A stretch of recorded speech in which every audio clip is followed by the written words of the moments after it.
Hello. Hello. Um, it truly has been a while. I don't really want to say that I have kind of forgotten the way of what kind of things that I should do whenever I'm in the middle of a stream. I used to have an open liner whenever I start my stream, and then I think it's because I forgot to write it in the in the notes or something, and then I kind of forget about it to the point that I'm not gonna bother to use it again in the future, including this one. Oh boy, oh boy, oh boy. No, that one, that thing is still kind of stayed in the back of my mind. The fact that I do have a YouTube channel, it's more of like the looming responsibility to upload some kind of a content that I kind of want to forget. I still do remember that I have a YouTube channel. It's more of like I don't really want to tend to it right now because I've been super busy, especially with my not role play. What the hell? My real life side of life. The hell did I just say? But anyway, yes. Is the audio too loud? I'm gonna pull it down. I realized that it has been peaking. As long as I roleplay audio, okay, thank you. I hope now it's okay too. I hope it's not too loud. I hope my sleepy voice doesn't destroy your earrings. No earring? Yeah, no, your ear. Goodness gracious. Alright, okay. Before I start the stream, I just want to do a simple roll call, if you might say so. Alright. Hello, Shinkabiya. Welcome back to the stream, man. Thank you for staying. Yes. Gatsu, hello. Good morning. Good morning to you too, sir. Is it the fact that I just woke up, hence you said good morning? It's currently at 4 p.m. in my time, so technically it's not really a good morning for me. But I just woke up. That's the fact. That's what. Zen, hello, it's been a while. Hi, welcome back to the stream, man. How are you doing? I hope you've been doing good. Yes. How has it been? I suppose it's more or less a month since my last stream. I don't know when I did that Pokemon stream, to be honest. I got to chill. I kind of forgot to track the time. Has been a month, hasn't it? I forgot. But anyway, yes, that's it. Time to learn a new Jiko. Do I really want to bother to learn a new Jiko? Maybe in the future. For now, I think a simple hello would suffice. I don't really want to put like a long Jiko whenever I'm meeting a new patient, because the thing about patient is that they want it to be treated as soon as possible, right? And if I were to make an intro, like an opening first, maybe like 2 paragraphs long, I think my patient wouldn't really appreciate that. So we're gonna be dropping that. I don't know. Should I? Hold on. I'm currently adjusting my audio a little bit. I noticed that it has been peaking a lot. Hold on. I think this is good. Is this good? Yeah, okay. Yeah, okay, this is good.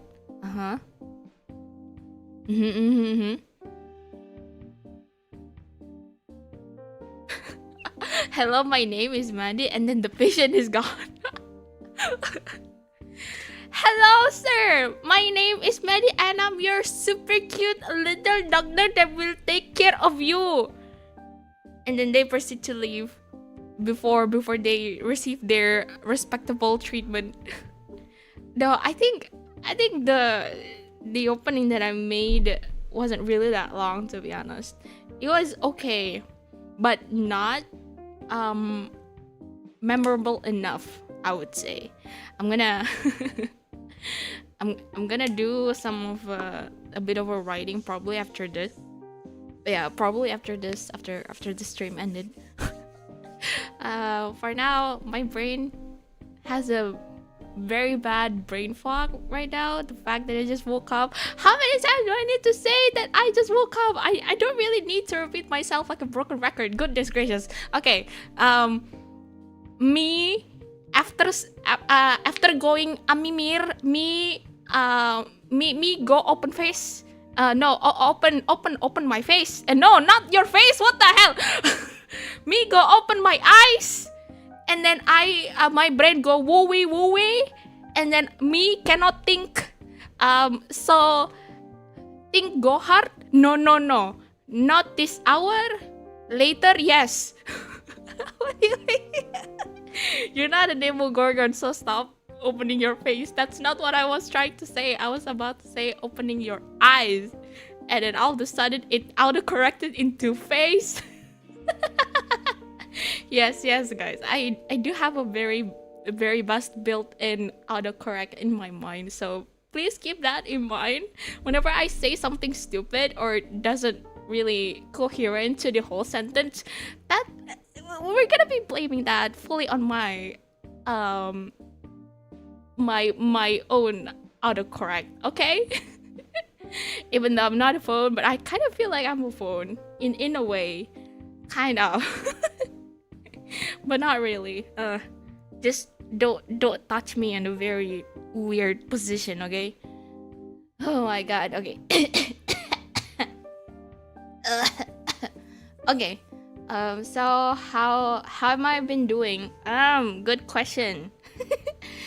I think I've been doing well. It's the routine, the new routine that I need to adjust myself to, kind of wrecks me up a little bit.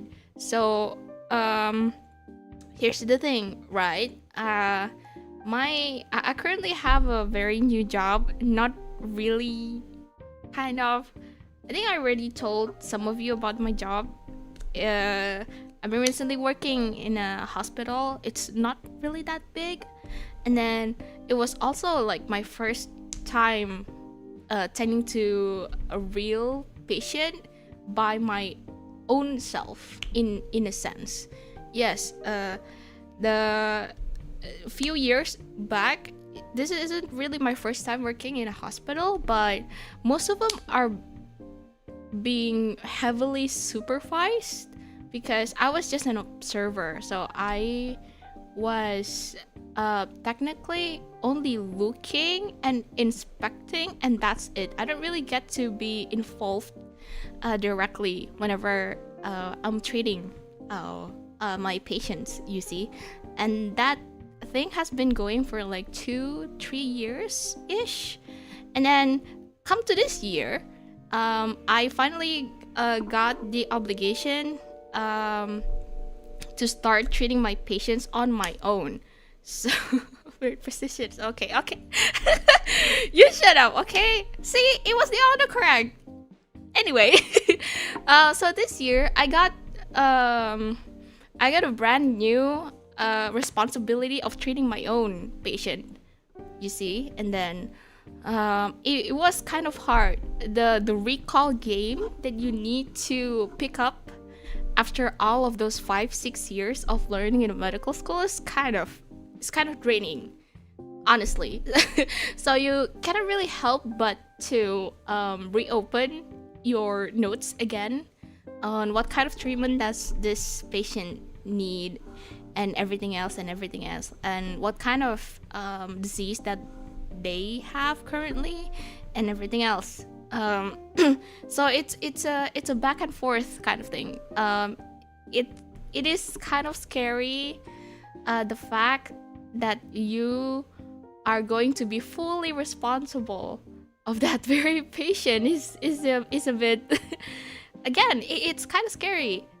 because first, it's a new thing. I think it also applies to a lot of people whenever they are currently experiencing something for the first time. It got really pretty scary, you know.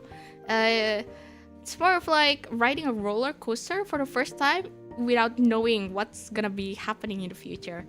It's kind of like that. But yes, I've been running this kind of routine for a while, so I finally desensitized myself. Is that the word? You know, when you get used to the things that the scary part of experiencing it kind of dulls out. Desensitizing? Is that the word? I forgot. Well, anyway. Yeah. Along with those months that I've been in this situation, kind of makes me adjust to the new environment and everything else. Desensitized. Yes, okay. Just want to make sure that I just said it correctly. Must be overwhelming. At first it was a very overwhelming situation because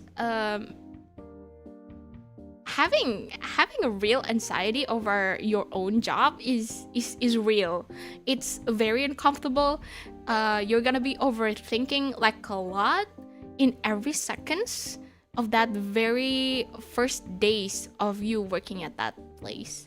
So you're gonna be super scared, like, oh, did I chart this right, or did I report to the attending right, or something along the line, and then did I say something weird to my own patient or something like that, or maybe I said something weird or did something kind of meh in front of the nurses or everything else, and then you kind of feel like you're being judged in every point of view. So that could be very scary.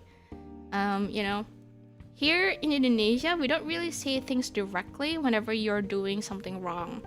I believe that is kind of different when you're living in the other side of the country. But most of things here is that they're gonna record the kind of mistakes that you've been doing and keep it to themselves first. And once they know that this subject that has been doing something wrong has gone from the area, from the room, they start talking. they're kind of playing the talk behind your back game a little bit too hard, you know. I think I remember once when I did make a mistake, if I remember correctly. It wasn't really a mistake, to be honest. Well, let's just say it's a mistake, and I'm gonna be elaborating that kind of mistake maybe later on. But anyway, so I did this kind of mistake, okay, and then I apologized. And then, you know, I apologized profusely, like, oh, I'm very sorry. I was really new in this kind of environment. I didn't know, and I'm gonna promise myself that I'm gonna be good, yada yada yada. And then after that apology, I would just walk out, and still bearing that same guilt that I have when I made that error. And then all the nurses and everything else in the room was kind of welcoming when it comes to like me apologizing. Oh yeah, it's fine. You're still new here, so it's kind of understandable. Yada yada. Very reassuring, right? And once I got out from the room, for me to visit another patient from another ward, they start talking. They start talking behind my back. It seems like they could never really forget about the mistake that I just did, and then they start talking, going here and there. That gossip actually, oh no, that kind of mistake was actually started in that very ward, okay, in that very room. But I don't know why for the next couple of days, I started, receiving some of the, not really a complaint. It's more of like, some words eventually got into my ear that this mistake that I did eventually, eventually known for the whole hospital. Like, what the fuck? Holy shit! Okay, they cannot seem to forget, or it's more of like they don't really have anything to talk about. They decided to gossip on me. I think that's why. Now that I really think about it, yeah, maybe that is why. They just don't really have anything to talk about. Nothing important, nothing juicy, They just want to get that juicy, Lucy, a part of the gossip, I suppose. Sarah, hello! Welcome to the stream, man! Hope you have a very good day. Yes, people love gossiping. The fact that I actually kind of love gossiping myself kind of speaks to its word. I think by general people just love gossiping. Yeah, now that I think about it. Damn, that sucks. Yeah, that kind of sucks. No matter how right, no matter how nice or how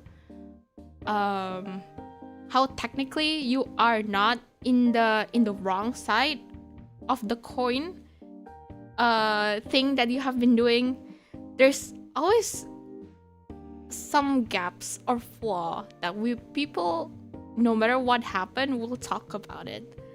No matter how kind you are, no matter how angelic you are, no matter how perfect you are, there's gonna be that one speck of dust that would deem imperfect for a lot of people, and then they would start picking it up and start talking about it, and especially behind your back. Very annoying, honestly. Those kind of people being two-sided. Never really talk about people this way, I think I start to realize that work environment is just as nasty as it can get. I've been in the middle of a education, like a campus and everything for a long time. I think learning and everything, and basically just you in the middle of a school has been going for a long time in my life. It probably taken up like 20 years ish of my life, which is kind of a lot. It got a lot of chunk of me by a massive amount. So for me to be in the middle of a working environment was very new to me. And then, along with my education time, when I was still basically very innocent about everything else. Innocent jare. When I was still very innocent, wasn't really knowing it all when it comes to like working environment. I was thinking about, how bullshit it is for your worker to be talking behind your face or be a two-faced person. There's no way, right? People are nice and nye. That was me when I was in a college, when I didn't really know how evil people truly are. And then lo and behold, I finally dip my toes into the real thing, and then I experience it myself with my own 2, if not 2, 4 eyes in front of me. They are so hostile. I just need to be super careful. But it's hard to be careful in front of them, especially when you love to talk. Do you know the terms of oversharing? Yeah, once you get very, very comfortable into that space, you just really can't help but to start blabbering about a half piece of your life, you know. That didn't really happen to me, thank goodness. So there was this one time when I actually overshared, not to a coworker but actually to my peers. Let's just say, those 2 years of me being an observer in a hospital and not directly working to treat the patient directly, those 2 years when I was still in the medical school. Yeah, so we kind of have the similar kind of routine, I would say, compared to the observing me and the non-observing me, like the fully fledged doctor me, like right now. You see, so we're gonna be talking about the 2 years time me, so the observer me. As I said before, we actually have the same kind of workflow, kind of, but not really. So we are actually working as a group, you see. Compared to now, when I work things individually, you used to be working in a group so that you have a free room to discuss with your peers or with your friends and everything else, which is kind of nice. So you're not gonna be feeling alone, like for a period long of time, which is very comfortable, And it got to the point where you got too comfortable and you start blabbering about your life with that same group, and then they finally know about your pluses and your minuses. But thank goodness it never occurred to me once, if I remember so correctly, because let's just say that I wasn't really good when it comes to like me not observing people. It's more of like me connecting to people, I would say. The way that I interact with people is just more of like me doing it with my coworker, and that's it.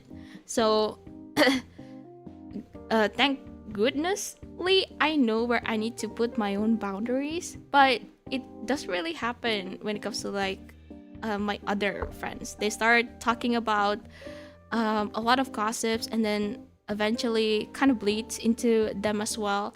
They start talking about their family, and then the bad about their family, and then the one thing that they hate about their siblings and everything else, and they start talking about the uncle and the aunt and everything else. It kind of bleeds everywhere, right?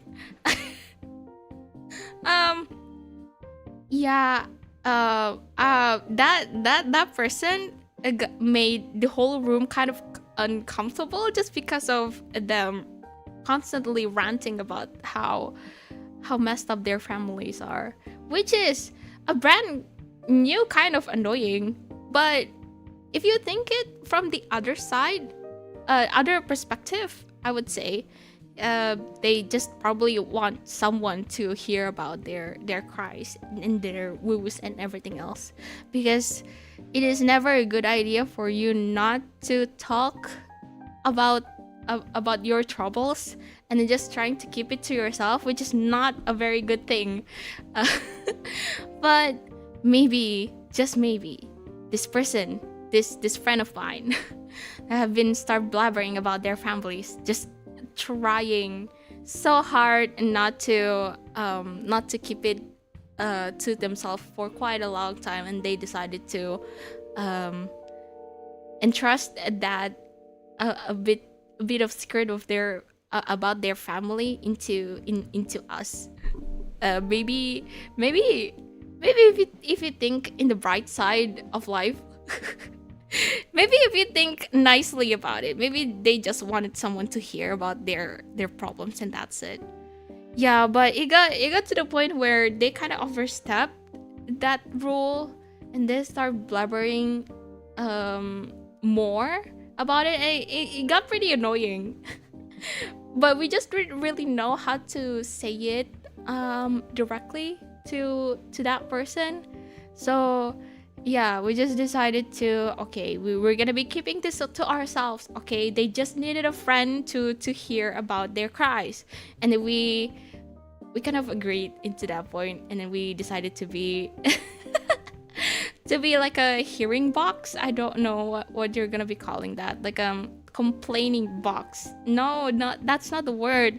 We're gonna be their own therapist for a while, and then it kind of worked for a period amount of time, and then before the end of the term, and then they started to be on a different kind of group with a different kind of station, and then they kind of did it again. And it's a vicious cycle. Some people don't know when to stop, honestly. Yeah. But we cannot really help that, you know. Whenever they are just getting too comfortable, they're just gonna be keep going with. So it's very important for you to, you know, enforce your boundaries, people. Don't be a yes man. Hello, welcome to the stream. And no way, Miss Matt is live. It's been a while, I know. I'm not dead, thank goodness. It's just me being super tired whenever I finish my shift. And then the thought of me streaming kind of tires me out. You know that kind of tired when you're just don't really want to talk about things and you just want to be on your own? That is kind of tired. I don't know how to elaborate. I don't know how to explain it. Oh, Pamane-san! Hello, welcome to the stream! Hello, it's been a while, I know. Congrats on finishing your shift. There's no need to congratulate me because there's gonna be another shift later after this, so it's a never-ending thing. I just need to get over it and get used to it. But I do really need to find the answer of my own question. How am I gonna be able to retrieve a little bit of energy whenever I finish my stream? I finished my shift. So if you didn't know, I'm gonna spill a little bit about myself and about my work environment and about the time of me working, right? So so in a day we have in this particular hospital, I think it also applies to like every other hospital for the whole Indonesia, I believe. Yeah, anyway. So I'm sorry about that. Hold on. Let me adjust this. Alright, okay, so in Indonesia, especially in our workspace kind of ish, we have 3 different kind of shifts, right? We have a morning shift, afternoon shift, and then we have a night shift. So I just finished a little bit of my afternoon shift, and then I'm currently doing my night shift for today. So let's start from the top. Morning shift starts at 7 a.m. and it ends at 3 p.m. Okay, so that is roughly like 8 hours of work. And then you have the middle ground, the afternoon shift that start at 3 p.m. to 9 p.m. So that has 6 hours total of work. And then you have the night shift. The night shift consists of a very long hours. So it starts at 9 and then looping back again to 7 a.m. tomorrow. So it's a pretty long shift for the night ones. But usually that kind of compromise with how quiet the nights can be. It's tentative. It doesn't really have to be overly quiet. Sometimes it has a very high amounts of patients some of the other times, but mostly these nights are pretty quiet. Okay, these quiet nights doesn't really stay quiet for a long time, so you're gonna be expecting yourself to have like a full let's say graciously like 4 or 5 hours of uninterrupted sleep, you know, which rarely does happen. So let's say that you're gonna be starting your sleep around 12 a.m. if you're in the middle of a night shift, right? And then you're hoping that you're gonna be getting like a full, probably like 4 hours of sleep. So you're hoping that you're gonna be having a very good night's sleep for that 4 hours. But no, it doesn't happen like that. Because patients are very unpredictable, okay? Those long, quiet nights can happen very shortly. You know, you don't really know what's gonna happen. Maybe there's a car crash in front of your hospital, and then the patient just appear out of nowhere because there's this one stupid motorcycle rider that started to say that it's okay to be in 100 miles per hour speed in a quiet, not so quiet road, and then they decided to crash themselves into a tree because they're just getting so drunk to ride that motorcycle, because they're just too dumb or to crash when it comes to wanting to go home in that kind of state, and they didn't really think it through when it comes to like their own safety, and they decided to crash to crash on the tree.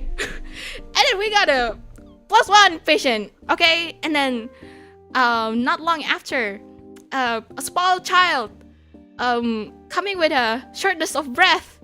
You can hear something weird in their in their lungs. Oh, this is asthma, and then we need to tend to the asthma. And then we decided to nebulize that guy, which is good. It's and then not long after, a very worried mother bringing their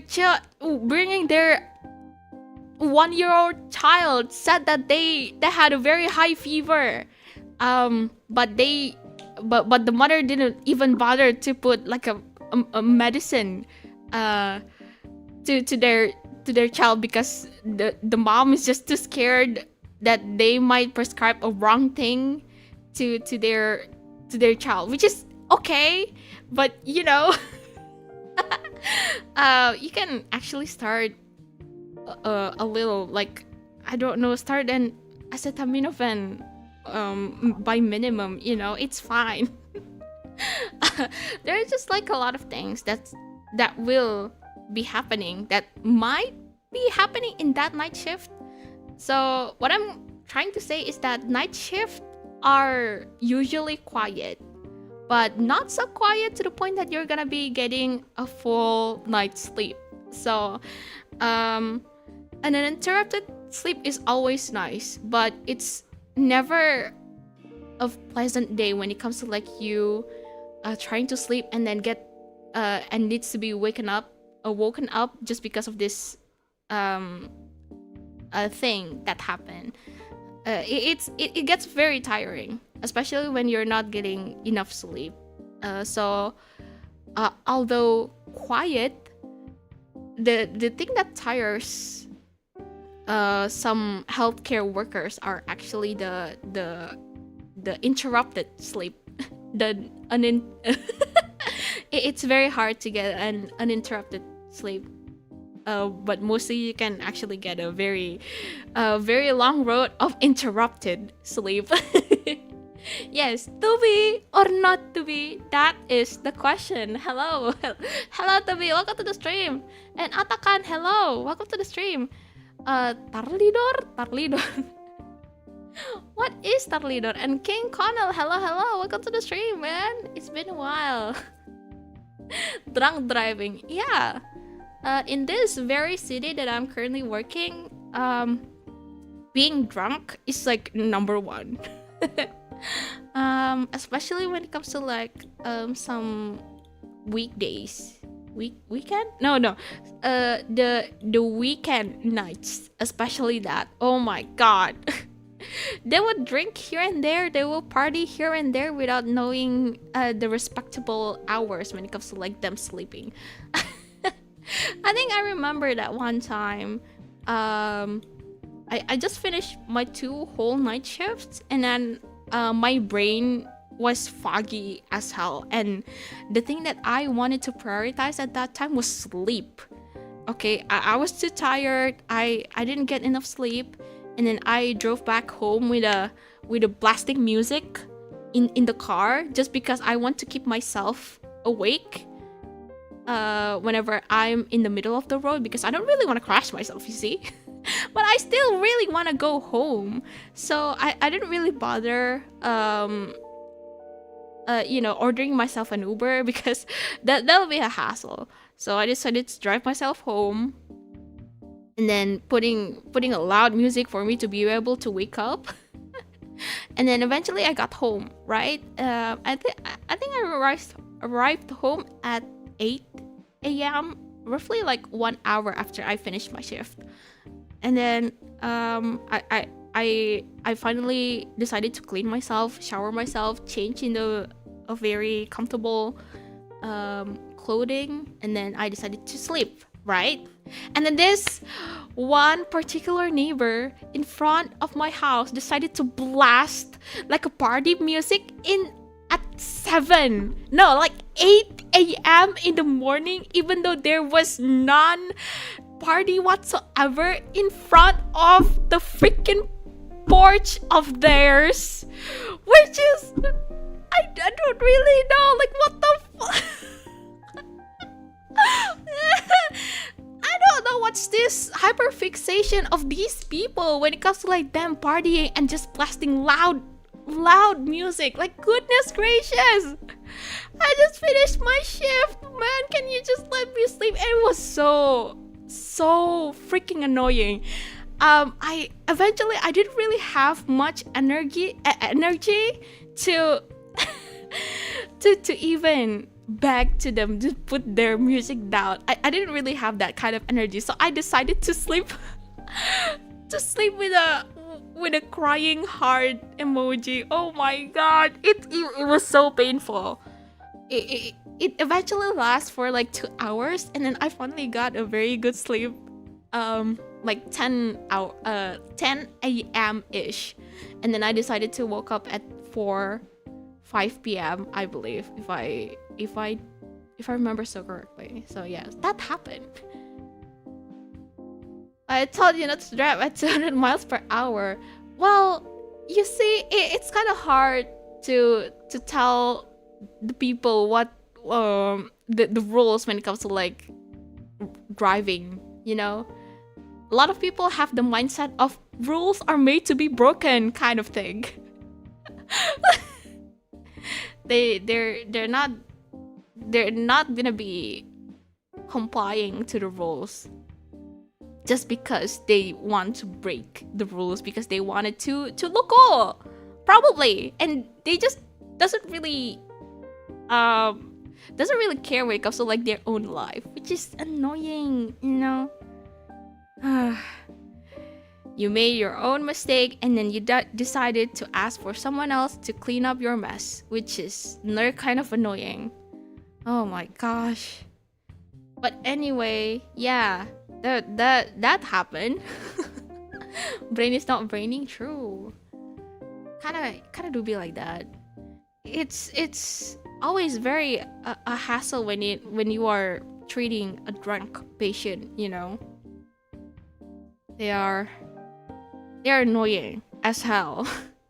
They wriggle so much. They don't want to comply. They don't really want to say yes to your orders. They need to be restrained, which is annoying. Oh my gosh. I think I remember getting this one drunk patient, albeit funny, I would say, because they would shout like a lot of profanities for like a whole hour, and we would actually laugh it out.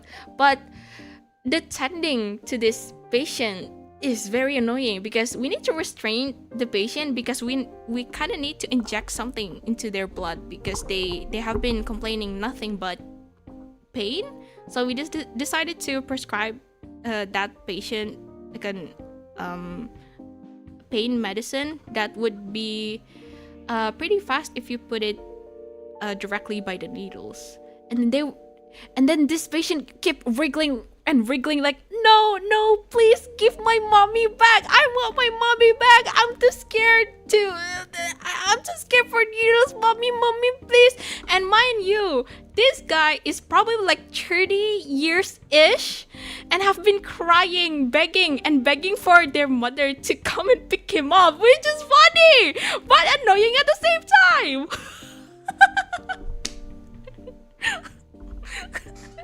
I want my mommy. I don't want no needly come to pick up on my face. No. It was funny at that time. But the strength we need to restrain this patient until the medicine is fully administered to their blood is annoying as hell. Probably World Cup 5. Now that I think about it, yeah. It's a World Cup 5. And then people have been thinking nothing but celebrating when their country is winning, you know? Now that I think about it. No!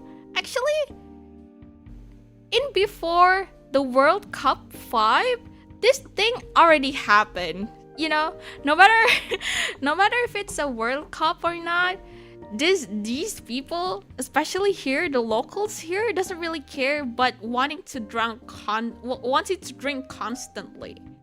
which is annoying. Oshika, hello, welcome to the stream. Hello, whoa, Maddy. Yes, I am Maddy. What is up, my man? I do get that the blasting music to not fall asleep while driving. It works like a charm. I would eventually put like a very well-known Vocaloid music for me to be able to keep myself awake, because I just like to sing along with Miku and everyone else, just to keep me awake. Barely to keep me awake for me to be able to ride myself home. Fatherless behavior moment, it do be like that. Nice combo, I know. The thing about blasting music is that you don't just hear the music, you feel the music. You know, I've been hearing like this weird post online when you are listening when you are listening to the music, right? When you are in the happy mood, you just tend to vibe with the music and doesn't really wanting to go too deep with the music. But when you're sad, you're trying to overthink everything else. Like why the music kind of choose this chord, and why does it have this kind of tempo, and what this kind of lyric portrayed, and everything else. I don't know if that's true, but I would say it's a fake thing. You can just overthink about music whenever you want. It doesn't have to be you need to be sad first for your brain to fully function when it comes to like you overthink about the music. You just need to choose when. You don't have to cry or bawl yourself. You don't need to bawl your eyes out for you to think what kind of emotion this composer wanting to portray or something else. Oh my gosh. Painkiller. I would say painkillers. It is not a very good and very goodly tasting medicine, okay? Don't say painkillers. Okay, some people think rules don't apply to them. True. When it comes to like them being a rebel, which is you know still annoying. Like, oh my god, have you not been into school and then you know being forcefully educated into something, being into something good or something? Okay, maybe those rebels just have a different kind of mindset when it comes to like them wanting to live their lives. They don't really want to be binded fully to the rules that restrict them. I think that's why. I don't know. I'm not a rebel myself, so I cannot really say I think I need to bring myself my own rebel, and then I could study them. Maybe, I don't know.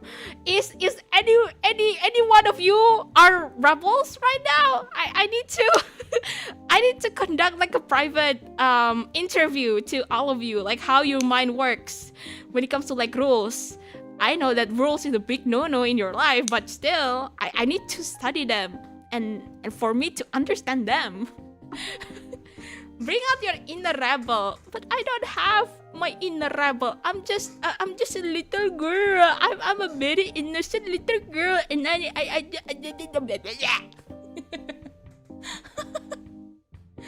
Mama tolong mama. Mama tolong. Yeah, that one time that patient has been yelling nothing but, "Mom, please pick me up. I'm scared."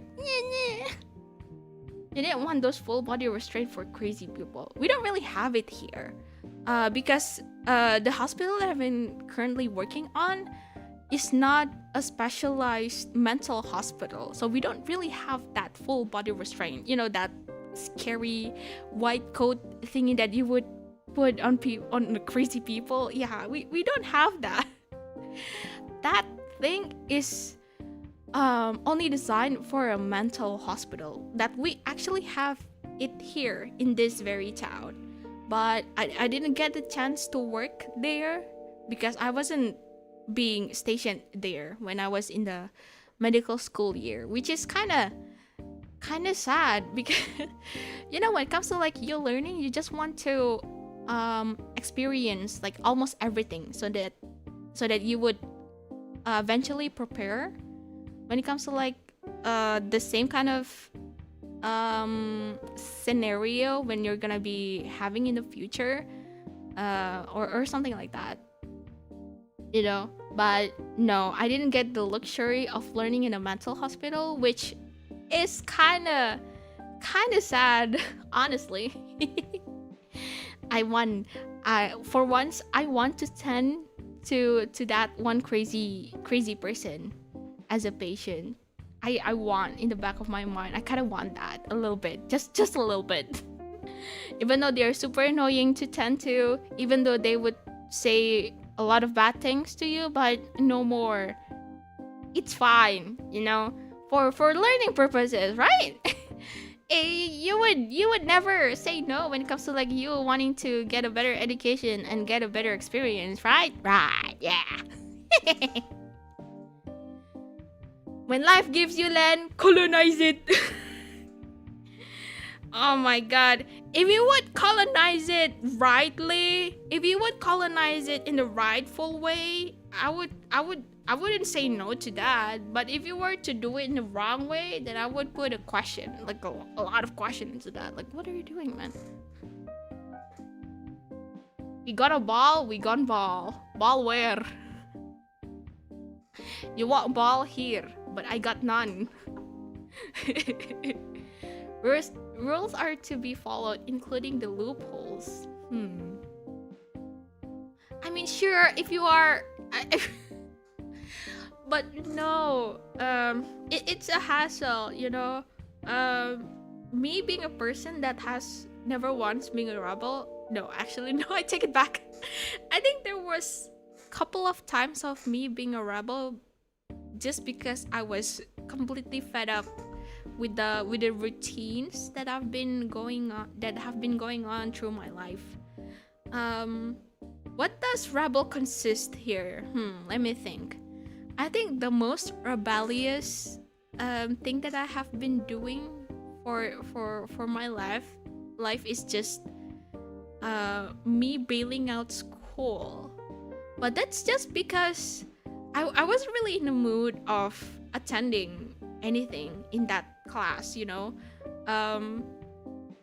There was this one time when I was in a middle school.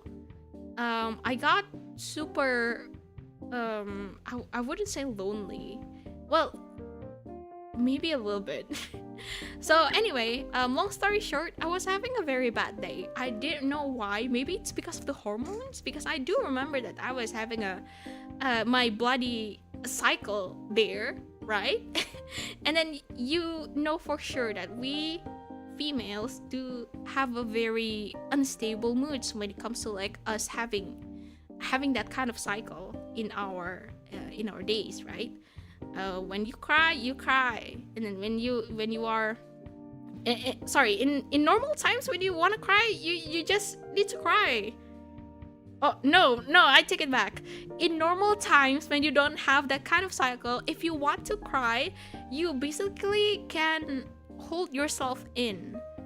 Like, you don't really want to cry in front of a lot of people, right? So you just decided to calm yourself out and then decide which kind of environment is safe enough for you to cry, and then you decided to cry. Right?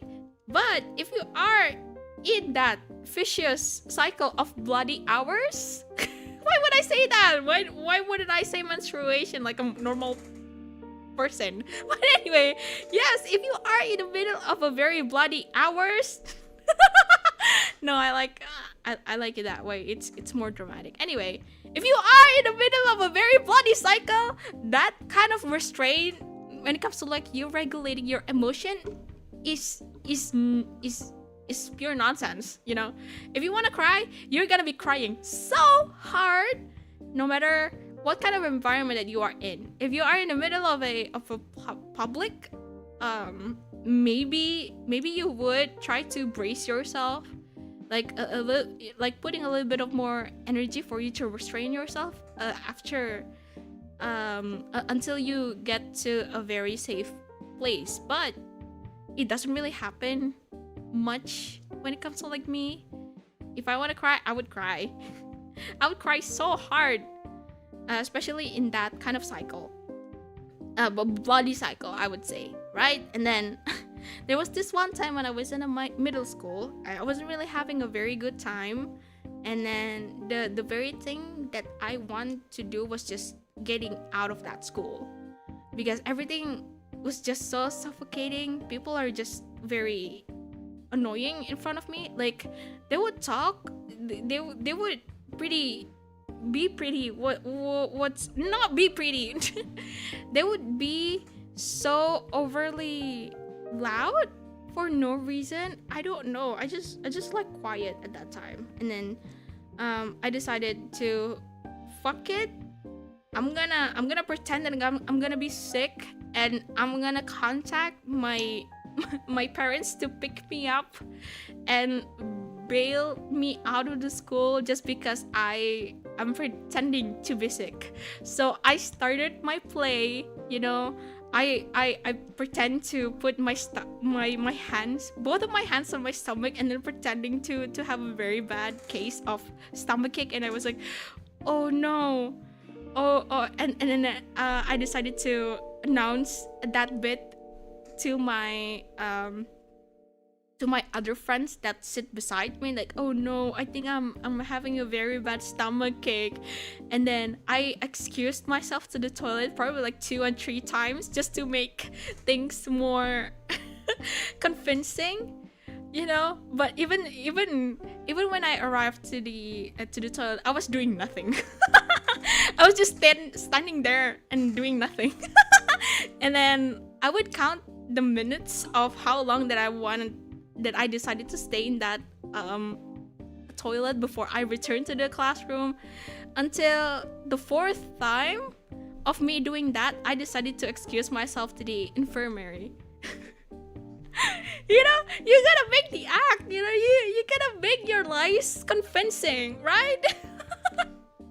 So I did that, and then eventually the teacher finally excused me, allowed me to rest in the infirmary. And then I eventually upped my lying game a little bit after I decided to arrive at the infirmary.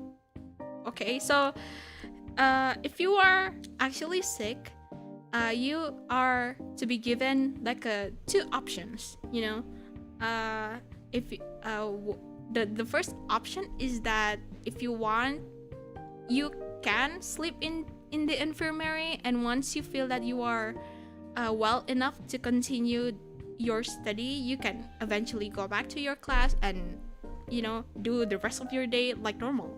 But if you get too sick and didn't have the full energy or the condition required when you are wanting to continue your study, you are allowed to be sent home, right? Especially when you get too sick. I wanted to get this second option, right? And then I started to up my game a little bit, my sicking game, my sick game a little bit. And then there was actually no one at that infirmary when I came in, which is kind of a bummer. So that means that I need to look and probably like walk for a few minutes to reach into the teacher's office for me to look for the nurse there. And then I would play my pretending game for the whole 5 to 10 minutes. I would walk from that infirmary to that teacher office with my body slouching down, and then my two of my hands were touching my abdomen and trying to make it very convincing that I was having a very bad abdominal pain. I was like, oh, excuse me, I would like to look for the nurse that is in charge in the infirmary because I want to make a sick leave. You know, that kind of thing that you need to make things very convincing. And then they decided to, oh yeah, this kid is sick and we can just send her off. And then I finally got myself out from the not the hospital, from the school. Yay! My mom decided to pick me up, and I would actually tell her the truth, like, oh, I wasn't really sick, mom, I was just putting an excuse so that I would get out from this hellhole because I hate everything. Of course, I didn't say that to a T. I would just keep myself very low energy-ish so that my mom would actually believe that I have a stomach ache. Because she's that one mom, you know, she would be that mom that doesn't want her kids to be a rebel. So I decided to continue my play until we arrived home, and then I decided to be able to hug my comfy pillow when I arrived home. Yay. That was so funny. It wasn't really funny though. I think I struggled real hard when it comes to like me wanting to get out from that school. Which is kind of sad. How was your school days? Honestly, was it a good one? Was it a bad one? For me, I wouldn't really want to say that my school days has been really fun. Mine was really sad, I would say. I didn't really have much fun to begin with. I wasn't really good when it comes to like me socializing with a lot of people. I do have some acquaintances, but not to the point that I would be superly close to them. It's more of like it's hard to connect to them, especially if you have a very different kind of interest, because you know, when you are an adolescent, it's very easy for you to connect, especially if you have a very same kind of interest, right? If you like the game that you are currently playing and that friend happen to have the same interests as you can't just start talking about that game non-stop, which is a luxury by itself, because the school that I was currently attending at that time didn't really have much students to play the game, the very niche game that I've been playing. It's so sad. Yeah, So true. Yeah, that's just life, you know? I got sick in school once and no one came. They had to call my aunt at 6 p.m. 6 p.m.? Wait, what time does your school start? Was it? Why is it at 6 p.m.? Why your school starts so late? Or is it just your school? That's so weird. Or does your school have like a 2 shifts in their workflow? Like you have the morning school and then the afternoon school. Was it like that? I don't know. Please elaborate yourself, Willow. Grandpa Willow, please explain yourself. So yeah, me myself doesn't really have much friends to begin with. That kind of brings up to the adult me, you know. When I was in a college, I don't really have much friends to begin with. Honestly, it's very hard. Again, my social skills wasn't really up to par, and the way that people talk doesn't really resonate to me, which is kind of hard for me to connect to them. So whenever they start talking about some little things or some unimportant things, it's really hard for me to elaborate on that because I don't really actively updating myself to the newest things that happen in the environment, which is a bit of a bummer because my whole life has been filled with nothing but me playing a lot of games. Which actually is kind of my own fault, but I don't really want to get rid of that because technically game is my comfort place when it comes to like me wanting to have a very pleasant day. Hello Defo, welcome to the stream, and sekali pakai buang. Hello. It's been a while. Hello Defo. Hey, I work nights too. I love nights because they aren't hot. True. Why is my camera not working? What the hell? Hold on, let me... Oh, there you go. What the... That's weird. Okay, anyway. Yes, work nights are pleasant when you hate the very heat of the afternoon. But I just don't like how unpredictable, especially if you are working in the ER, you know. You would expect the night to be super quiet, but not long after that, there comes one patient with a hurdy toothy.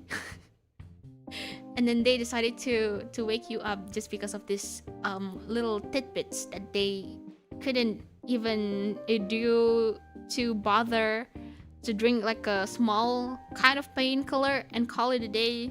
Apparently they need some good part of the needles for them to be able to feel better.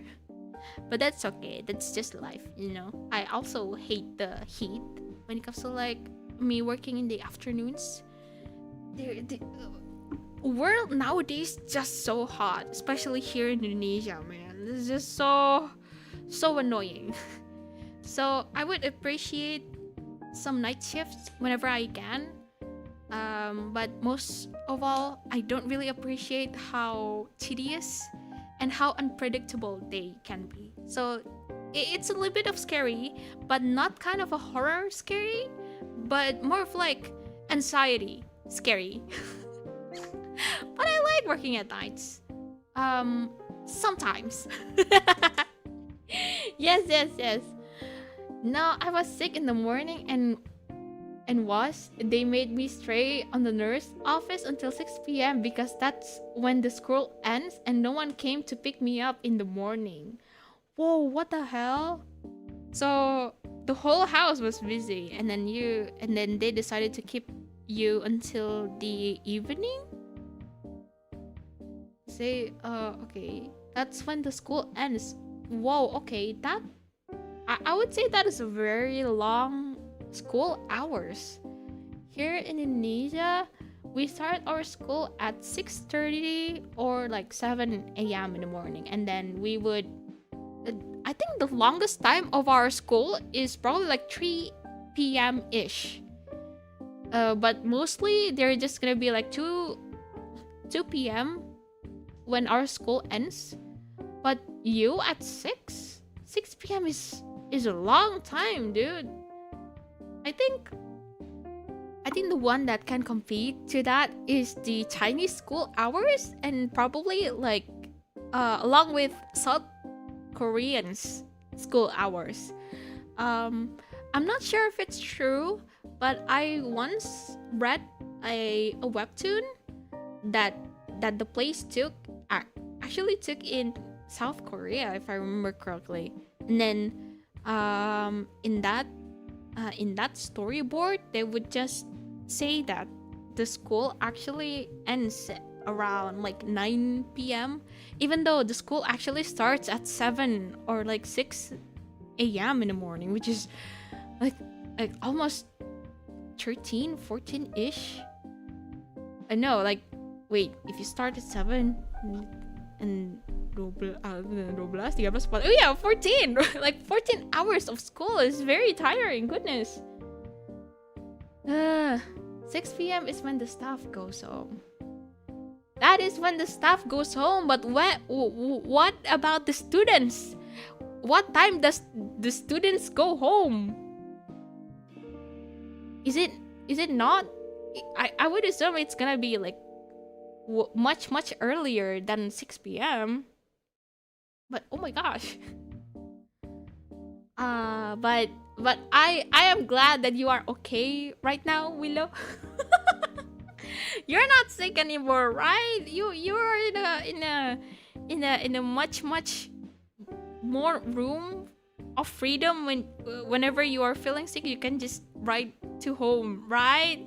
You're not a little kid anymore, right? That was you as a kid, right? Well, yes. Well, that happened. So what else that I'm gonna be talking about? Working at the hospital has its ups and downs. Some of the ups are when you realize that the treatment that you give to the patient has been working wonderfully, and then the patient was getting better in front of your eyes. That was probably like the most uplifting thing that could happen in the hospital. But the downside is that your energy is gonna be fully sucked, like a lot. When I think that also applies to like a lot of work environment, when you are doing a good job, you would get a sense of completion, or like a little bit of celebration, maybe a little bit in your heart, because I didn't know that I can do this job nicely. And then the rest of the experience is just gonna be you running out of your energy, because that energy has been used, especially if you're working. What am I talking? That is like the normal thing. Of course it is, Madison. Oh my god. I mean, yeah, duh. But I think the most draining when it comes to like you working is that interacting with your coworkers. I think that is the most draining thing. If you are attending your patient in front of a computer, I think that's okay.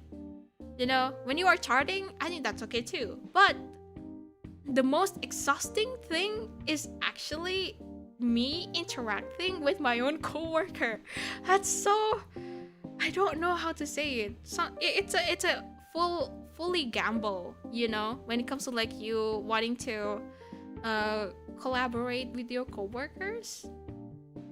You would need like an extra energy for you to communicate with them, because they are a bunch of random things. Some of the other days you would get them in a really good mood, but when you get those kind of days, you would get them in a very bad of mood. and then you need to adjust yourself to them, honestly, because you are new, you are a junior there, and then the seniority in the healthcare environment is kind of hostile, so you need to comply to basically your elders or like your seniors, and then you need to you need to please them in a sense, because they are nonetheless your seniors, because they have been working in that environment for a longer time, and then they already knew the tidbits and then the thing, and then they are way more experienced, and because you're new, you do really need to be a yes man constantly over and over again, and then you need to be a full psychic for you to be able to read their emotions, because you don't want to piss them off.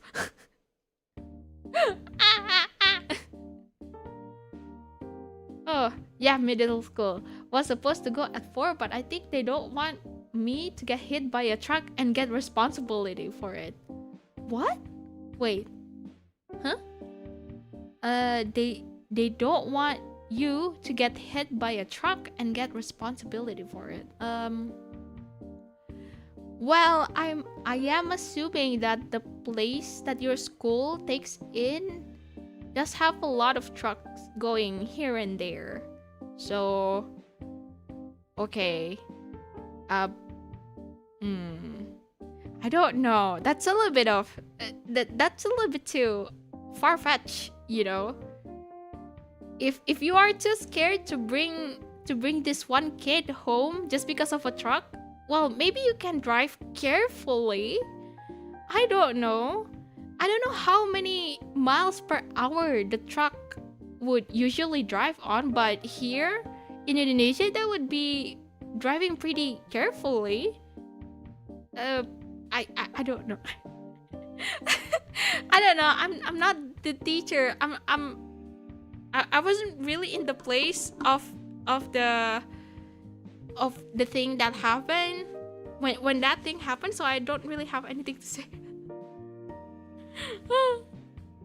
I wish they got a power bank for human.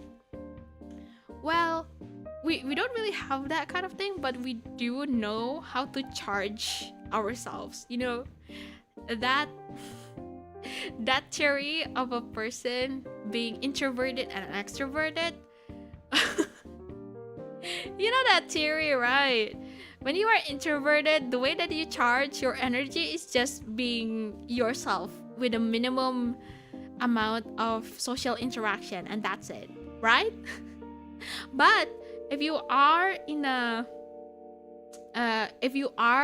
extrovert, of course, the way that you charge is just you feel yourself what you're gonna be surrounding yourself with lots of people and feeling a little bit less alone. I don't know if it's true, but at least the introverted part of that theory kind of works. But if you are staying with yourself for quite a while, it gets pretty lonely, and then you would be pretty depressed because you are lonely. Hello, Onni Day. Welcome to the stream. Awo. It's been a while. Udah lama nggak ketemu. I hope you're doing good. Semoga kabarnya baik. Yes. They don't have school transport. They don't have school transport for school. I have to commute by myself.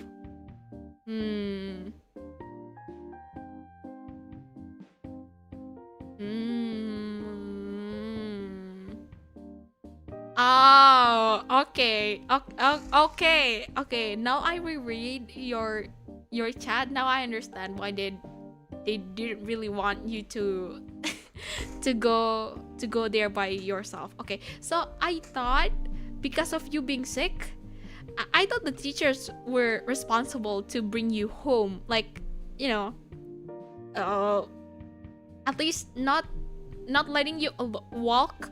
Not let you walk or commute alone when it comes to like you wanting to go home. I thought they're gonna be with you, the teachers at least.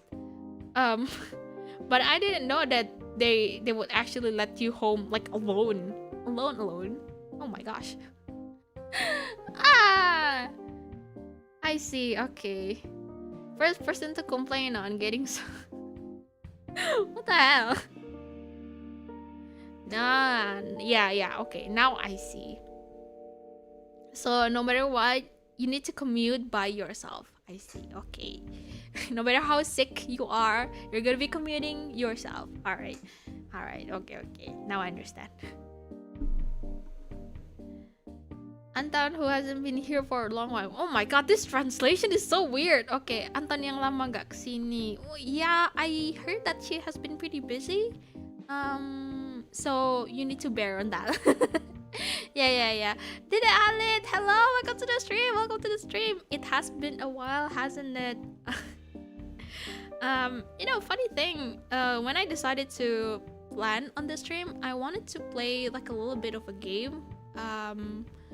To make my hands busy. That sounded so freaking wrong. I hope you're not. I hope you're not thinking a weird thing when I said that. Well, anyway, I was thinking about playing balatro in the background while keeping my my hand a little bit busy for me to be able to think properly, but no. I overslept and then I forgot to buy myself balatro, and then here we have nothing but an empty Freetalk, which filled with nothing but me and me only. Hey, go put a very weird face, okay? I know I was saying a very weird thing, but please don't take it too hard, okay? Again, it was my autocorrect. I have a very specially built-in autocorrect in my head. If you were to catch me saying weird things, please blame that to the autocorrect that I have inside of my brain. Do not blame it towards me. No, that's not the game that we're gonna be playing today, but blame it purely because of my autocorrect. Thank you very much. Yeah, kangen. Yes. I know it's been a while. I've been very busy, The hospital life has been pretty taxing. Even though when you get used to it, you would say otherwise, but for me, I don't know how long am I gonna be getting myself adjusted to this kind of life. Whenever I finish my shift, the very thought about me wanting to stream has dissipated like a lot, because I wanted to spend the rest of my energy by doing nothing. But no, not doing nothing. It's more of like by doing everything minus the social interaction. If you know what I mean. How are you there? I've been good. Why do you name yourself Komunitas Pecinta Mie Ayam? I mean, I do love myself a piece of chicken noodles, but yes, okay. How many people have been joining your community, sir? I think I would like to join as well. Is there a room for me to join? Komunitas Pecinta Mie Ayam. Chicken noodle lover community. Okay, I would like to join. Where is the form? Give me the form, please. I would like to join as well. You cannot go wrong with chicken noodles. Yummy yummers. W username. I know, right? Okay, now I am pretty curious about your username, honestly. The Komunitas Pecinta Mie Ayam is, I believe, your display name. But what about your username? Hold on, let me see. Oh, still the same. Komunitas pecinta mie ayam. So if you didn't know, I do have this plugin when the chat start appearing, it shows the display name instead of the username. So I kind of need to check twice in a different browser because I do have this plugin. Because sometimes the display name kind of shows a different language that I couldn't read, you know. And then sometimes if I were to disable the plugin, some of the usernames would consist of nothing but the weird strings of number, which I didn't really know how to pronounce or like address the person's name in the chat. So I have this two pop-up browsers with me, one with the plugin, one with not. I was hoping that the username or the display name would be different, but eventually it's the same. Anyway, yes. Hello, me ayam lovers. Welcome to the stream. I hope you enjoy your stay here. I don't know if it's your first time here or not, but yes. Hello. Oh my god, thinking about me ayam, thinking about chicken noodles, I haven't really ate anything for today. And I haven't really decided what kind of food that I need to eat later. Because later after this, I do have another night shift, honestly. Oh my gosh! Night shift! And it starts at 9. So I have roughly 3 hours left? Actually 2 hours left for me to prepare. But anyway, yes. Night shift. Yay, fun! Please pray for me that today is gonna be the most peaceful night. I don't really want to bother myself with a lot of cases right now. I don't have the energy. Along with me having a very bloody week, which sucks, you know. Oh my god, my energy is drained with nothing, by nothing actually. Goodness gracious. Yes. I'm starting to realize that I've been whining a lot in this stream, huh? Oh my god, is this even allowed of me? Whining? I get very conscious when it comes to like me whining, honestly. Because I do have a fair share of me listening to other people's whining. And it got pretty annoying, honestly. You need an outlet. I do, but I don't really want to make myself sounded annoying. Like, oh, this girl has been yapping nonsense but annoyances. Nothing pleasant happening in their life, I suppose. Nye, nye, nye. Or something. Okay, enough about that. I would also like to talk about did you guys know that I myself just gotten myself a brand new vehicle? Oh my god, what kind of vehicle, Madison? It's a car! Yay! So technically it's not really my car. I borrowed my grandma's car because my grandma has been living at the outskirts of town, so she wouldn't really be able to use the car. So it has not been used for a while, and then she decided to allow me to use it to commute from home and then to ride to my workplace to the hospital, right? And then it has been a blast.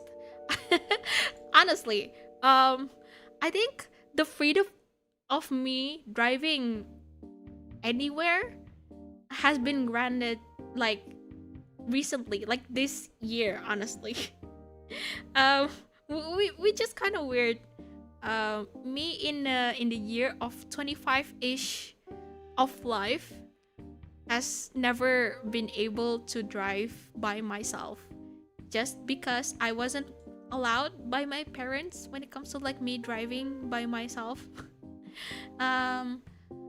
Those days were filled with nothing but me constantly ordering online. Like, whenever I want to go somewhere, I would need to order myself an Uber or a Grab. Here, if you are living in Southeast Asia, we don't really have an Uber here. We have our own Southeast Asian version of Uber, which is a Grab, and they kind of work the same, right? Yeah. Throughout my life, I've been commuting with nothing but Grab, which is, a limitation by itself. Because if you want to be in a very specific place, you're gonna be needing to pay a bit more. That kind of makes you think twice. Like, is the cost actually worth it or not? It serves me a lot of limitation when it comes to like me wanting to be somewhere else. Especially if you're in a very tight budget. So you're gonna be spending your money into something that is very crucial instead of leisure and everything else. So those days were filled with me rethinking about, is this really worth it when it comes to like me spending the money on like probably like $3 of me wanting to go to a mall? What if I want to return from the mall? That's gonna be double of that $3, right? That's gonna be $6, which is a lot of money. I think I'm just gonna be staying home.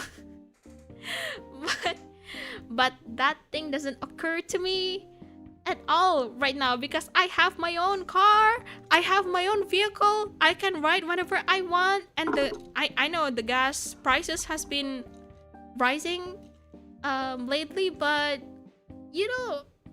by driving yourself, the cost of you commuting from one place to another is much more cheaper, as compared to you ordering Grab here and there. Hello Stefano. Hola amigo, ¿tú también hablas español? No hablas español, but I can see that your chat is being translated to Spanish. So hey friend, do you speak Spanish too? No, I don't. I cannot speak Spanish. No hablas español. Is that how you say it? The only language that I can speak is English, Indonesian, a little bit of Japanese, maybe a tinge bit of Spanish because of that one episode of Dora that has been teaching nothing but Spanish, and that is the only learning source of me when it comes to like speaking Spanish. But I cannot speak Spanish to save my life. No hablas español. I'm sorry. We can communicate in English. Oh, thank you very much, Stefano.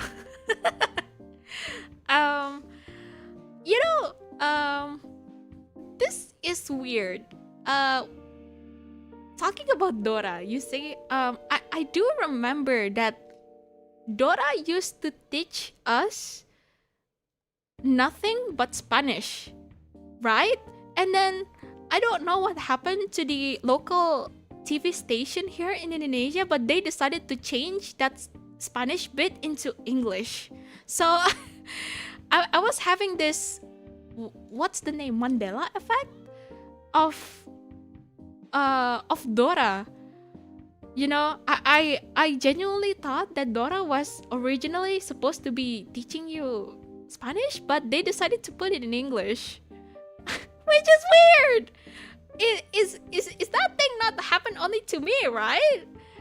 I just joined and you're Indonesian. I am Indonesian. Halspash. Hello, welcome to the stream. I was too busy thinking she was blind and be like, there.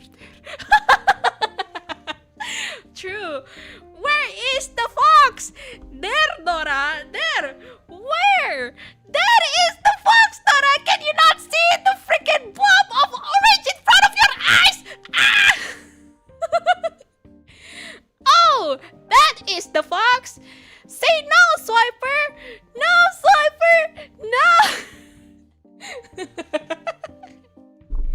my gosh, those innocent days of being young and not thinking about taxes.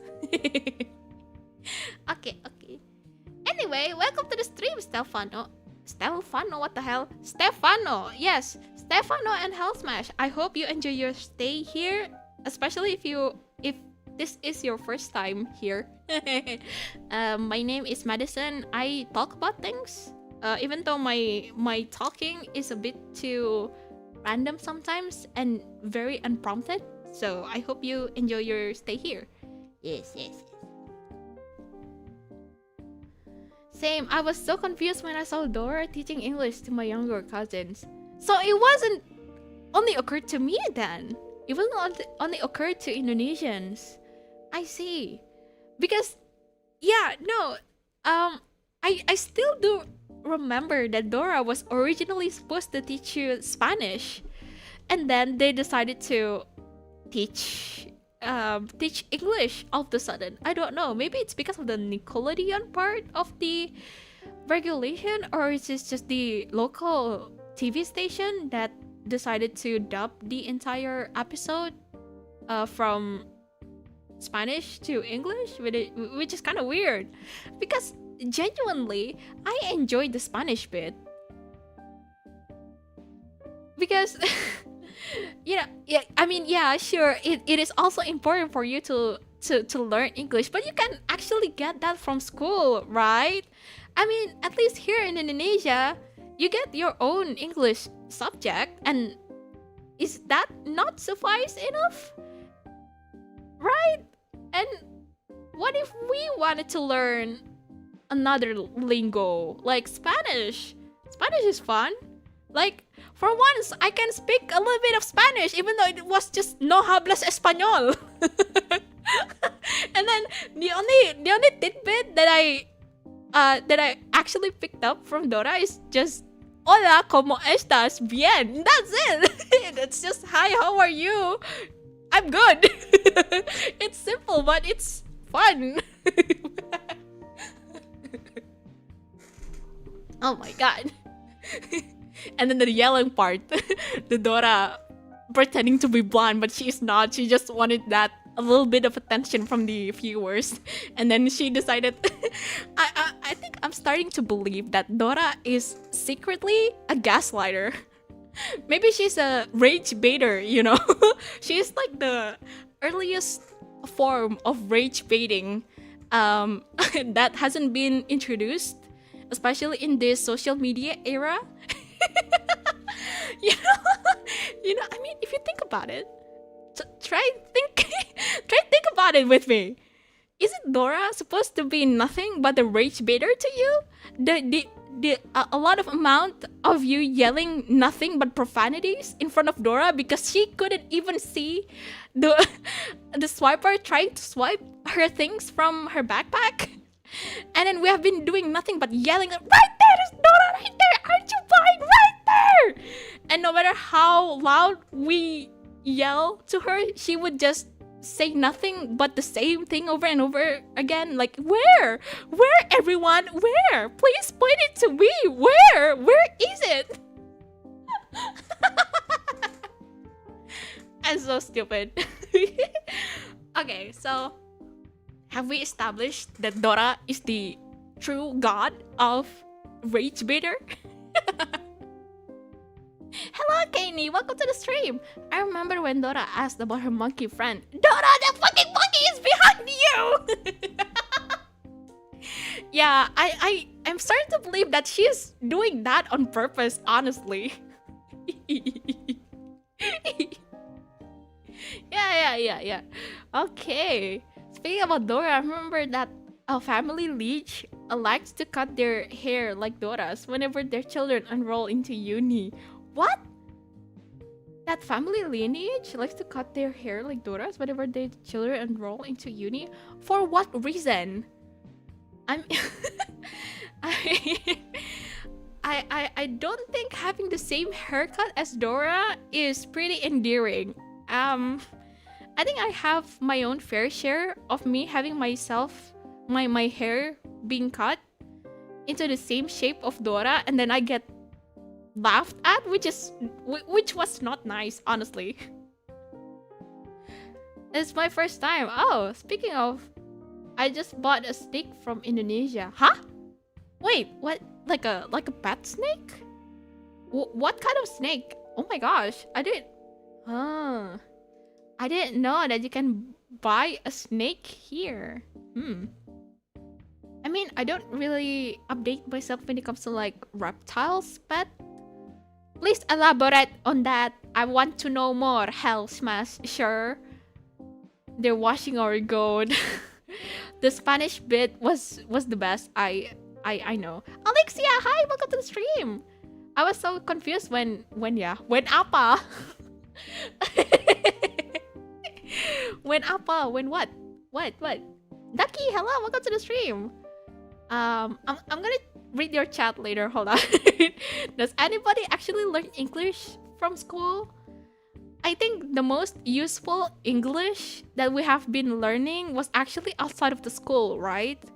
Like you're getting much more English to learn, especially in the medias that you have been interacted with, like the books. I suppose the books are a little bit too hard.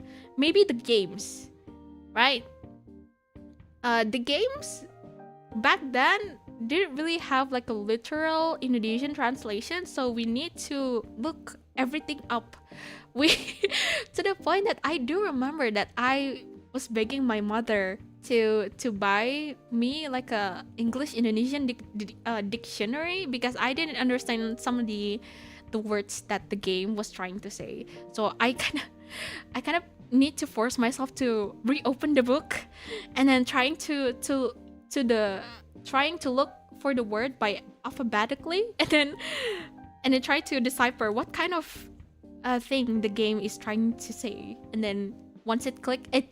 There was a little bit of satisfaction when the efforts finally pays off, you know. Yeah. I mean, here in Indonesia, we also have a debuff called WNI. Hey! Sure, it's a debuff, but yeah. It's not really a debuff if you think about it, but yeah, most of it is actually a debuff. Some of it are not. I think the good thing about being in Indonesia is that the amount of alcohol that you need in a social situation gathering can be reduced to none, which is fun. Honestly, sure, you do have an option for you to interact with a lot of people with alcohol, but that's not the obligation. You can just hang out with a cup of coffee and that's it. You don't need an alcohol, which is great. Especially me, not being an alcoholic, because I don't like alcohol. I don't like how bitter they are. Props to you for you able to glug some of that beer, because I have been curious myself, but I cannot because my tongue is so weak.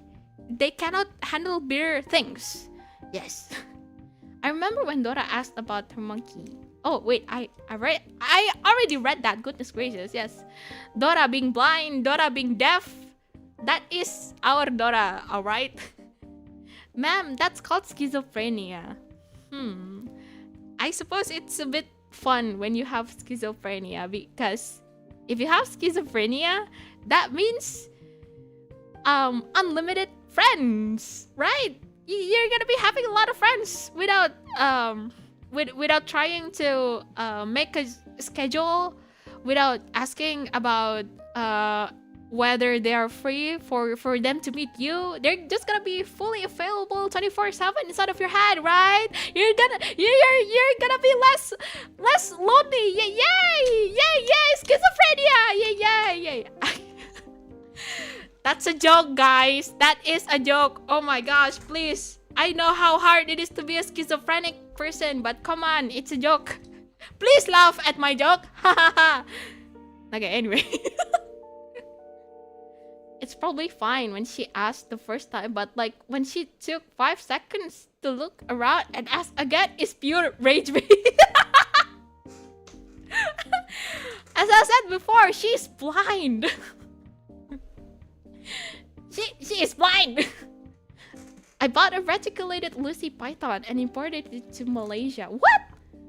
What is that? I suppose python is supposed to be like super big, isn't it? Okay, I'm gonna look. Reticulated.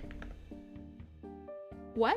Python? Lucy python. Is Lucy the name of the snake, or is it the name type of the snake? Oh, it's it's cute. Wait. Well, when I look at the Google, it shows me like a very white, small snake, and then they can grow into a big one. They can be albino. They can get like this leopard kind of pattern in their skin, but I don't know. They're so cute. Oh, that is the reticulated python. But what about Lucy? What does the Lucy mean? A Lucy? Leucistic? What the hell is leucistic? Leucistic? Leucistic? Search Google for leucistic. Leucistic or leucism refers to a genetic condition in animals that cause a partial or total loss of pigmentation. Oh, so albino. Albino. Okay, so white snake. That is cute. Oh my god. I see. Oh, wait! The thing that finally clicked me, you know, leukemia? You know the term leukemia? Like the white blood cancer? Right? Because Leo is white, right? And then Lucy? Because that is short for leucistic? Because they have Leo in front of it? Which is white? Oh my god! Yes. Word fun. Yay. Oh, yeah. Now I get it. Broke to heart. I mean, it's true, right? Leukemia, white blood cell cancer, and then leucistic.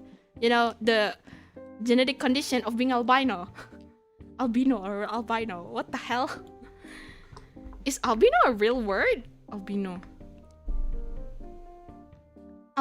or albinism is a rare condition. I mean, yeah, it's a word. But albino kind of refers to no melanin. I'm assuming that snakes don't really have any melanins. They have pigments. And if there are less pigments, they are leucistic. I don't know how to pronounce it. Leucistic? Leucistic? How do you... Leucistic. Leucistic. Leucism. Okay. They're good. English only. Iya teh euy. Subscribe sambil belajar ah. Hello Madison Bear. Selamat datang. Hello. It is an only English. I've been doing the only English bit for a while. I hope you enjoy. Hello Dave. Welcome to the stream. Yes, I've been learning English myself. It's never perfect. I can actually name a lot of Indonesian streamers that has been doing this English bit for a while. But if you are to enjoy your stay here, please do so, because I'm gonna be making a lot of content like this in the future. Okay. Ducky. Be honest, at school during English lessons, I often communicate with my teacher in English, and my friends always say, "So English." I don't want to comment on that, but what's the harm in that, right? Also, 3 idiots. Why would you call yourself idiots? And why are there 3 of them? Please don't call yourself idiots. Oh my god, you are not an idiot. Okay, but anyway, I don't know how to pronounce I don't know how to call you, but I'm just gonna be calling you the three awesome people. Awesome, not idiots. The three awesome people. That's a bit too long, but but yes, hello, three people. I hope you enjoy your stay here. Yeah, the so English part. If you don't know, so English can be literally translated to show off, I suppose. Oh, you're speaking this fancy lingo? Oh, what a show off kind of energy. Whenever those Indonesian people would say so English, so-soan Inggrisan. Yeah, I know it's very hard, especially when you are being discouraged with that type of sayings. I think I do have my own fair share when it comes to like me wanting to learn English and has been told off like that, you know, being put it down like, oh, those so English. Oh, why are you speaking English just because you feel super superior? We live in Indonesia, so you need to use Indonesian because you love your country, right? Nya, nya, nya, nya, nya. Like, you shut up. The only thing that would probably help, especially when you are wanting to learn English, is that look for the environment that supplies that doesn't look down when you want to learn something. Sure, you might sound a little bit weird. Sure, you might sound a little bit too posh whenever you're trying to speak English, but that's it, right? Because we're here doing nothing but to learn, and that's it. There's no harm when it comes to like you wanting to learn. And you know, us locals here in Indonesia loves to put down on people and trying to mock them, especially when we know how bad they are. But that's not it. That is not a very healthy environment. It's super hard, but the only thing that can help is basically your environment.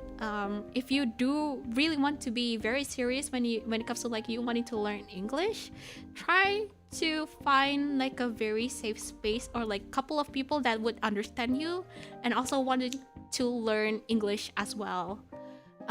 So invite them in a group and find a time for all of you to do nothing but speak English, no matter how messy, no matter how blabbering your English may be, and no matter how many wrong grammars that you have been saying aloud throughout your conversation. The very first thing that you want to do is be comfortable by your level first, and then once you get much more comfortable, you might want to step up your game and try to improve as much as you are comfortable at. So that's it. I had the opportunity to learn by joining my school English club, and they actually allowed a very special and safe place for you to improve your English, especially talking like this, because writing, listening, and reading was probably like the easiest part when it comes to like learning any language. But when it comes to like the talking one, that's gonna be super hard, especially if you're not getting used to the talking bit. So yes, gambare. Semangat atuh. Yes. Lucistic acoustic version. What the fuck? That's not an acoustic version. What the hell? Lucistic is the white version, not the acoustic. That's not the music that we're talking about here. Oh my goodness gracious. Every snake has their own name. For albinism, or for court snake, it's called Blizzard. For python, it's Lucy. Why is it different? Why don't they just call it Lucy? Because I do find Lucy cute, but Blizzard, actually I take it back. Blizzard is actually pretty cool, pretty badass. Oh, you know that kind of albinism snake that I have? Yeah, this guy is Blizzard. Like, oh my god, it is so cool. Samprazol. I'm here now, I guess. Yes, I hope you enjoy your stay here, the tree. People. I'm not gonna call you idiot because that's just so bad. Hello, Surya. Welcome to the stream. Beautiful character. I like it. Thank you very much. My mom made me. My mom made me without the father, which is that sounded so weird. Oh my god. Anyway, yes. My artist mother, two of my artist mother actually made me as I am right now. So yes, thank you to my Mama Ania and also Mama Rieger, Roris, that made me move and look me like this. Look me like what? Look me made me look like this. Oh my gosh, English. It's hard to speak in English. I have a maid that is Indonesian, so I understand some extent of Indo. I see. I hope your Indonesian maid is doing well, working in your place, sir. Please treat her well.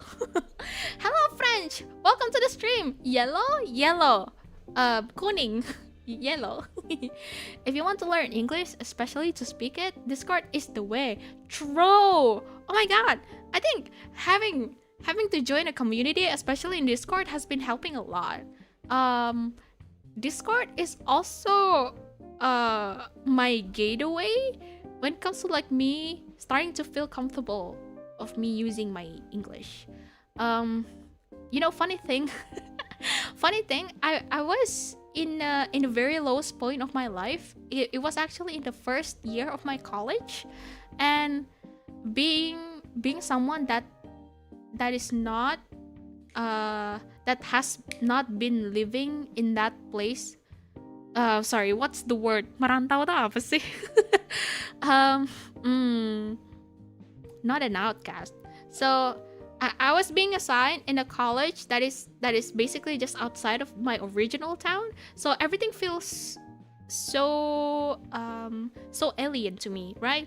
Even the language, the local language here, kind of limits me for me to be able to connect with the locals. Especially in the college, right? So I got really lonely. It got to the not Blizzard the company, man.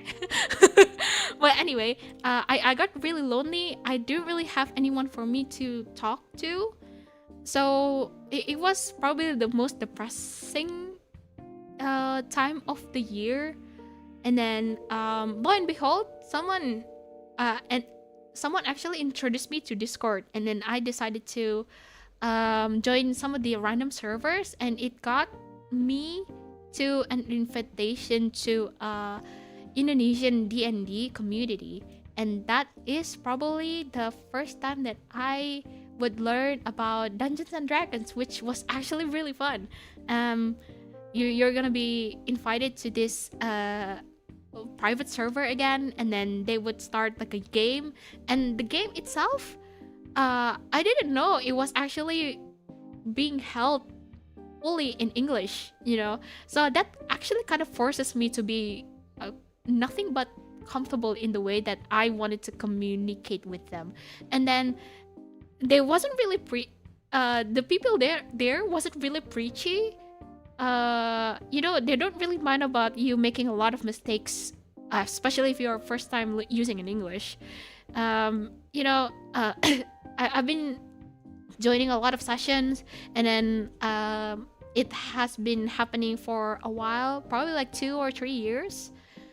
And then yeah, it got me to the point here. So thank you, my D&D friends. If you are here, I don't know if my D&D friends are actually watching my stream. No, I don't believe they are. But anyway, thank you, my D&D friend. You make me be good with me speaking English. Even though a little bit, I get good.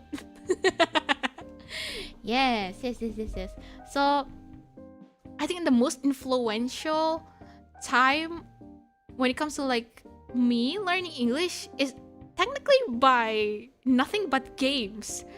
Even though it's just a video game, even though it's just a tabletop games, that actually allows you to broaden your vocab and also the way that you talk and everything else, which is nice. You know, game is goated. A game is a goated media for you to learn some very important subjects. Aren't y'all agree on that? Y'all need to agree on that because this is my stream. If you're not gonna be agreeing on me, I'm gonna come to your house and I'm gonna haunt you forever. Yes, Discord has been nice, at least for me, but you do need to be careful because you might not know. You might be finding someone that is super hostile, that want nothing but evil deeds. So again, know the rules of the internet. Don't trust anyone on the internet. Just be mindful. I'm not your mom. You can do whatever the hell you want, but just keep that in mind, okay? In my own experience, having a full English immersion is the best way to learn English or any other language can apply. That is very true because again, it kind of places you and forces your brain to think in the same language that are currently applying in that environment, which kind of adds to the whole play thing. Like I would say that learning a language, it's just doing it's like doing a role play, to be honest. It is nice if you are fully immersed. Actually, no, I take it back. It is nice for you not to be fully immersed, but it is gonna be much better if you are fully immersed. What am I saying? What the fuck? But anyway, yes, you get my point, right? Aduh, Teteh, makasih semangatnya. Iya. Logistic, acoustic, same difference. No, it's not. It is not, goodness. It's blizzard or snow. It's... Oh, really? It is blizzard or snow? That is so cute.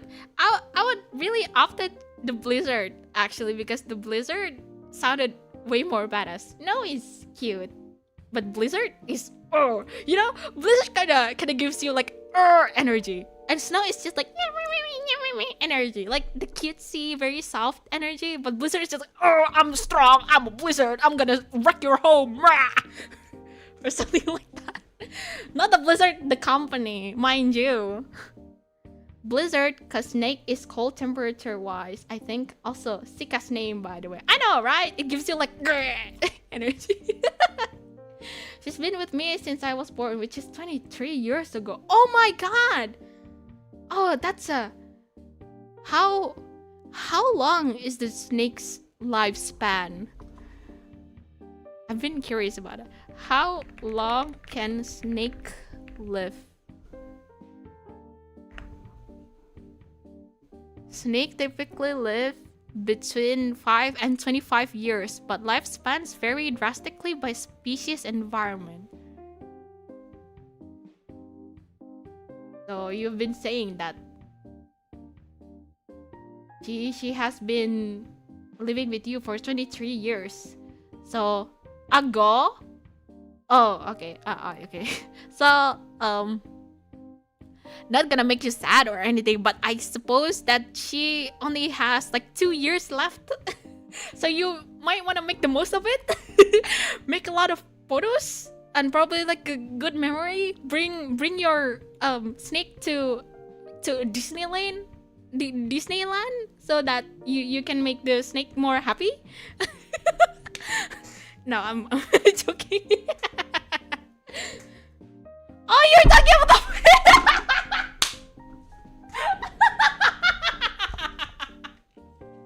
Oh my god! Wait, I thought you were talking about the snake. Oh, okay. My bad. Well, I mean, you didn't specify. Oh, okay. So the maid has been living with you for 23 years, not the snake. So no, wait. So is the maid the snake? Is the snake can turn into the bait? Is that what you're trying to say? We do have you know, like a local soap opera here in Indonesia. When there used to be like a soap opera that puts a lot of CGI. That the CGI kind of looked so bad. We kind of joked a lot about it. And then I think there was this one scene when everything was so magical, and then this snake was actually genuinely so CGI that we would know that the snake is gonna be turning into something else because we know how how weird the shading was, and how weird the color, and how digitally made the graphics were, so that we know that the snake is gonna be doing some of the magic tricks, or the one that's gonna morph into something else. And yeah, it actually turned into a fully grown man. And the effects was so weird too. Like, it gives nothing but like a fade of white before like some sprinkles of of lights here and there on the screen, and then before morphing into a fully sized man. Crazy plot. I know. I love the ending. I do love the ending. It's nice. Hello, Ashira. Welcome to the stream. I'm so late. Hi, Bess. Hope you are doing good. No, you're not late. I was just start streaming, man. It's just, it has been like 2 minutes, honestly. So hi, welcome to the stream, Ashira. Actually inspired a lot of my friends to start keeping snakes as pets. So if you, so here's the thing, Hell Smash. I still don't understand the fun part when it comes to like having a pet snake. So can you convince me, this total noob when it comes to like snakes, what fun does it bring for you to take care of a snake, for an encaged snake? Please elaborate on that. I will give you your time and space. Please start your speech, sir. Dang, I wish I could adopt. What? I wish I could adopt one. Oh, too bad here in Borneo we only have dinosaurs like Velociraptor, T-Rex. No. No, you're not. No, you're not. Shut up. No, we don't have any T-Rexes and Velociraptors here in Borneo. No, we're not. It is still possible to get one. Just order online. There, they are, and I quote, at the lowest maintenance pet. Really? How low are we talking about here? Let's say that. Is it annoying? Oh no, let's say like a pet fish. Is it the same annoyances when you would tend to a pet fish? Because fishes need to be need their tank to be cleaned quite a while, right? Especially if you want to change the water like once in every month, I believe. I don't know. My dad has a fish pet, but I was never one who would tend the pet. I would just see and admire the fish from the distance, but never involved in anything to take care of the fish, because that is fully my dad's responsibility, not me. So I don't really know much. I feed them once every 2 weeks, which is kind of overfeeding, by the way. Really? Once every 2 weeks is overfeeding? Whoa, okay. Now I'm starting to understand how low maintenance the snakes are. I like games. I also like games. I've been playing games, but I just don't have the energy to play games. I think the games that I've been playing was nothing but a rhythm game. You know, the Project Sekai in mobile? Yeah, I've been playing that a lot. Oh my god! Oh, hold on. I'm gonna blow my nose a while. I think I don't know why, but I'm starting to build up some of the mucus. Hold on.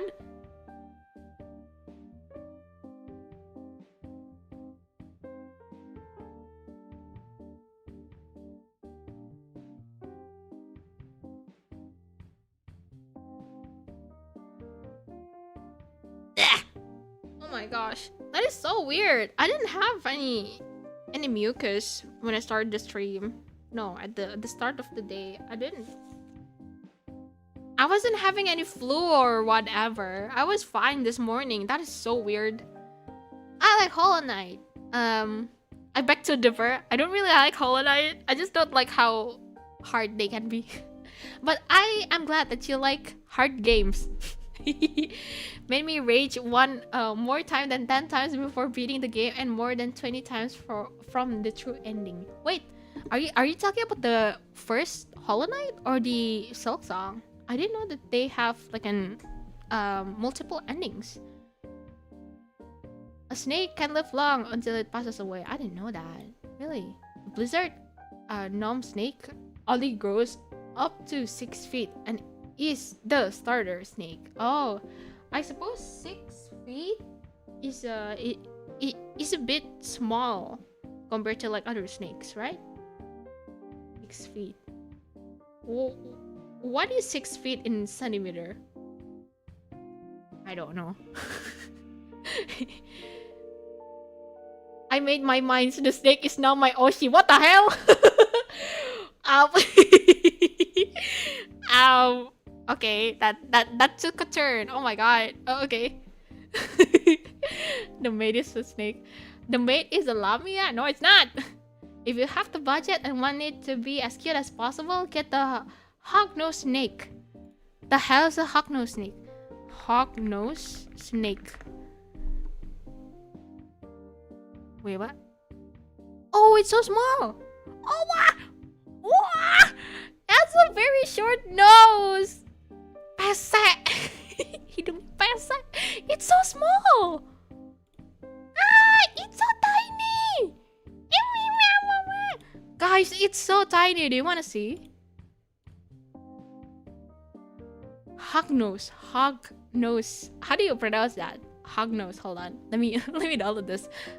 Save image as PNG. Yes. I'm gonna put it here and here. All right. Can I drag this?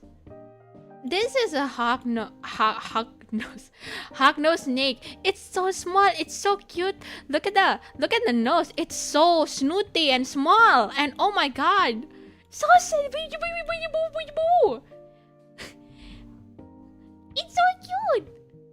Abby, hello, welcome to the stream. Sorry, I haven't been saying hi for a while.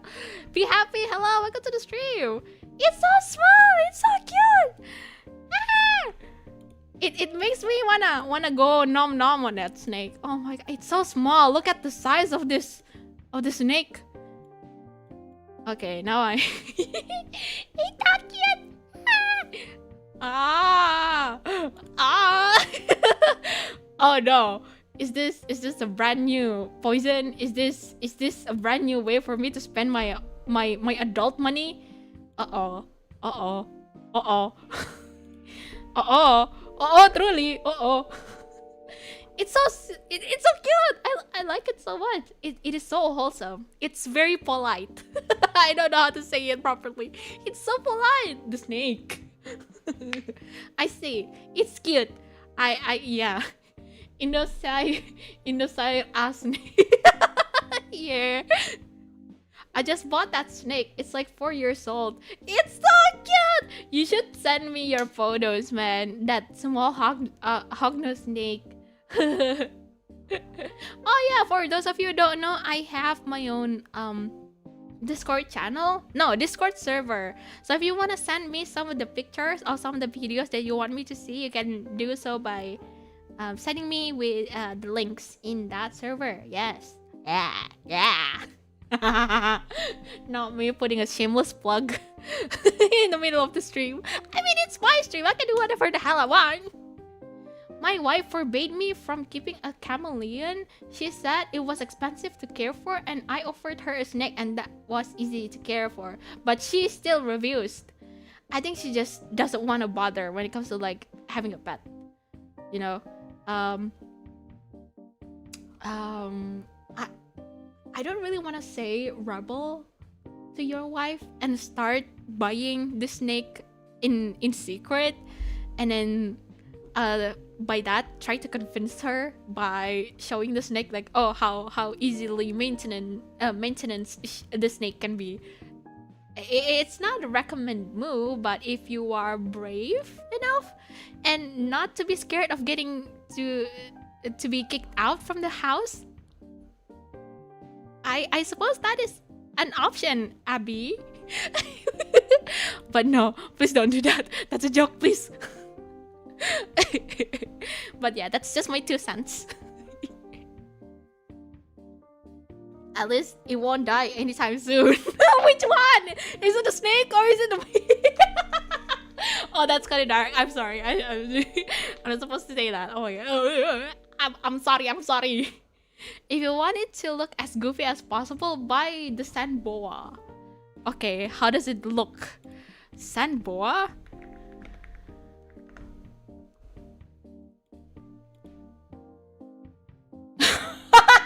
Oh, what? Oh. Hey guys, you actually need to see this too. That is so good. Yeah, that is such a memeable goofy snake. Okay, I'm gonna give it the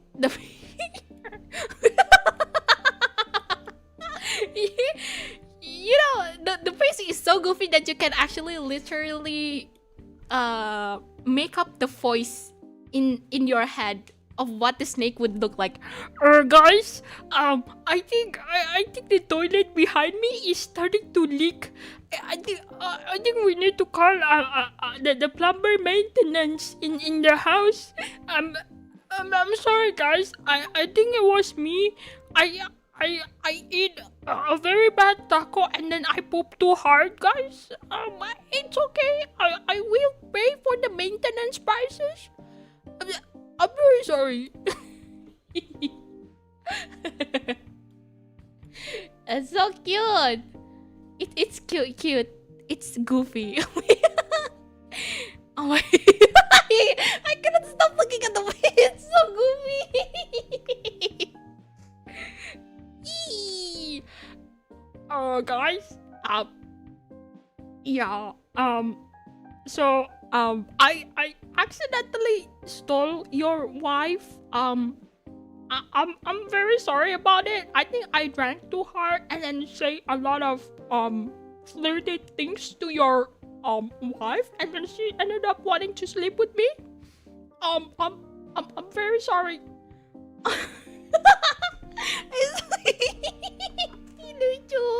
It's It's so cute. Oh, hello, Raya. Welcome to the stream. I will call it ulardong. A very stupid snake. I would call it goofy as well. Oh my gosh. Hold on. My mom sent something to me. Oh. Okay. Oh, I thought it was something urgent. I'm sorry. Hold on. Okay. Nothing urgent. Alright, anyway. That's how I look when taking a math test. Ma'am, I don't know what's the answer for the question number 1. Can I just answer with random numbers? Thank you, ma'am. It's a dolphin snake, yes. It's so funny. I wanna kiss it. I wanna kiss it because how stupid the face can be. I cannot stop seeing it. Yes.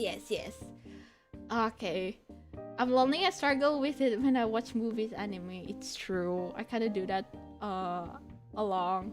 I mean, T-Rex sawit banyak di kampung malah ada peternakan velociraptor. What do you mean a velociraptor farm freaking happening in Borneo? That's not happening. Yes, in Kalimantan, I always see dinosaurs and they are used as vehicles. What year do all of you live in? The last time that I visited Kalimantan or Borneo, it didn't happen like that. Oh my goodness. Has it... Do I need to visit Kalimantan once more for me to fact check on that? Goodness gracious. Please don't say yes. They don't get smelly. You feed them whenever you feel like it, because my snake can live a year without eating. A year without eating? Actually? Would that thing stunted the snake's growth? Is that a good thing or a bad thing? I was talking to one of the three awesome people. I asked if we should get a pet, and they said we should get a pet. Tige said, they said a cat. I'm allergic to cats. I can relate to that because I am also allergic to cats, even though I've been wanting to convince myself that the cats are harmless. They're just so cute, but I cannot for the life for saving my life to have a pet cat. Oh my gosh. I also get an allergic reaction to the fur, especially. My gosh. Around 180 centimeter, which is 6 feet huh? My god, that's big. Way bigger than me. That's a bit scary. Hognose snake, it can only grow up to 2.5 feet, which is like less than that, which is small. Oh my god. Okay, they're so small by default. I see. By the way, I have the fear of snakes. No, I'm dead. Please. I'm sorry, I didn't mean. Even as stupid as this. Oh wait, sorry. I'm not supposed to show that again. I'm sorry. French, are you alive? French, speak to me. French, are you? Oh yeah, you're alive. Okay, you just said hi, mom. Bad luck snack. Oh my god, please don't say that. It's average size, alright. What the hell? We're talking about the average size snake, right? Not the other kind of snake, right? Hognose snakes are mostly feisty though. Really? My gosh. Send pics to the server. Fanboy pics preferred. What the hell? You sent me their fanboy pics on the Discord? Oh, okay. I'm gonna check that later. No, it's not because I want to see. It's not because I am convinced to see a fanboy. No. I just want to see what kind of picture that Alicia has been sending. No, not because of a fanboy. Nah, never. And finally, I kept the rabbits. Yes, according to her request. So you opted up for rabbit. I see. I mean, they are cute as well. But I do believe they need to be. I'm not sure. Are they? Do they need to be regularly clean? Because sometimes they get pretty smelly super fast. I don't know. Check server for snake. I will check server for snake. Maybe later after this. Derpy, very derpy. That's the face of. Yeah, that is just me whenever I don't know what I'm gonna be doing in front of the patients. Goodness gracious. Lardong. True. It's so stupid. That's how I look when taking. We got the cat. Oh! Wait! But what happened to your allergy? No, it's alright. Okay. I'm glad that you're alive. I'm sorry about the snake jump scare. I didn't mean to. I have a cat. His name is Gilgamesh because bro loves the bite. Oh. That's so nice. You should send me the photos as well. I got the main fold. What is the main fold? Maine Coon. What is the Maine Coon? Is it the breed? Maine Coon? Ah! Oh my god, it's a it's like a lynx, I would say. The Maine Coon. Yeah, kind of looks like a lynx. Like, look at this. Look at this majestic mister right here. It's like a minx, right? No, not the minx. Lynx with an L. Maine Coon, I can't spell. It's fine. Hello, Z! Welcome to the stream! Oh my god, are you the person who used to do Genshin co-op streams back then? I'm so sorry to ask something so random. I remember joining you in co-op once during a stream. Really? oh yeah, I think I started to remember slowly. Yes! I am the one who did the co-op stream! It was a long while back. But hi, welcome to the stream, Z! I was actually planning to return again to Genshin because honestly, Snezhnaya has been filled with nothing but a lot of great things. I love Snezhnaya, and then the clothes, and then the design, and then the what's her name again? Okay, and then Tsaritsa. Oh my god, she's so gorgeous. And then the newly teased character, was it Odette? Was it? She's great. She's awesome. But I'm currently hunting for the men's. Oh my god, not me being super thirsty for the men's. But anyway, I'm planning to do another Genshin stream probably later. When I finally got my schedule up and running. Yes. I've been wanting to return to Genshin for quite a while, but since I don't really want to bother myself with a very taxing game, I would say hi back. Oh my god, shut up. Okay, I would say that Genshin has been nothing but quite taxing for me, especially with the dailies and everything, because you're not gonna be getting like a lot of full benefit if you're not playing the game daily. So that has been draining my energy out. I got really burned out because of it, and then I decided to leave Genshin for good. But Snezhnaya has been saying no. You need to return, Madison. And then here I am trying to consider whatever I want to return or not, and then my little heart would say yes. I need to return because I've been waiting for Capitano. Ah! Yes. So please keep an eye on my future Genshin stream. If you wanna hop in, please do so. Be my guest. Don't be scared. don't be scared because I don't bite. Yes. I ain't sending any. At least invite me to a dinner. I just said that there's a few snake pics on the server. I don't know which one that I need to trust, but okay, Alexia. My eyes just itch, don't worry. Okay. Okay. Good. They eat less, so they poop less. They pee on the bedding that I put wood shedding, so it absorbs it and don't smell. I see. Okay.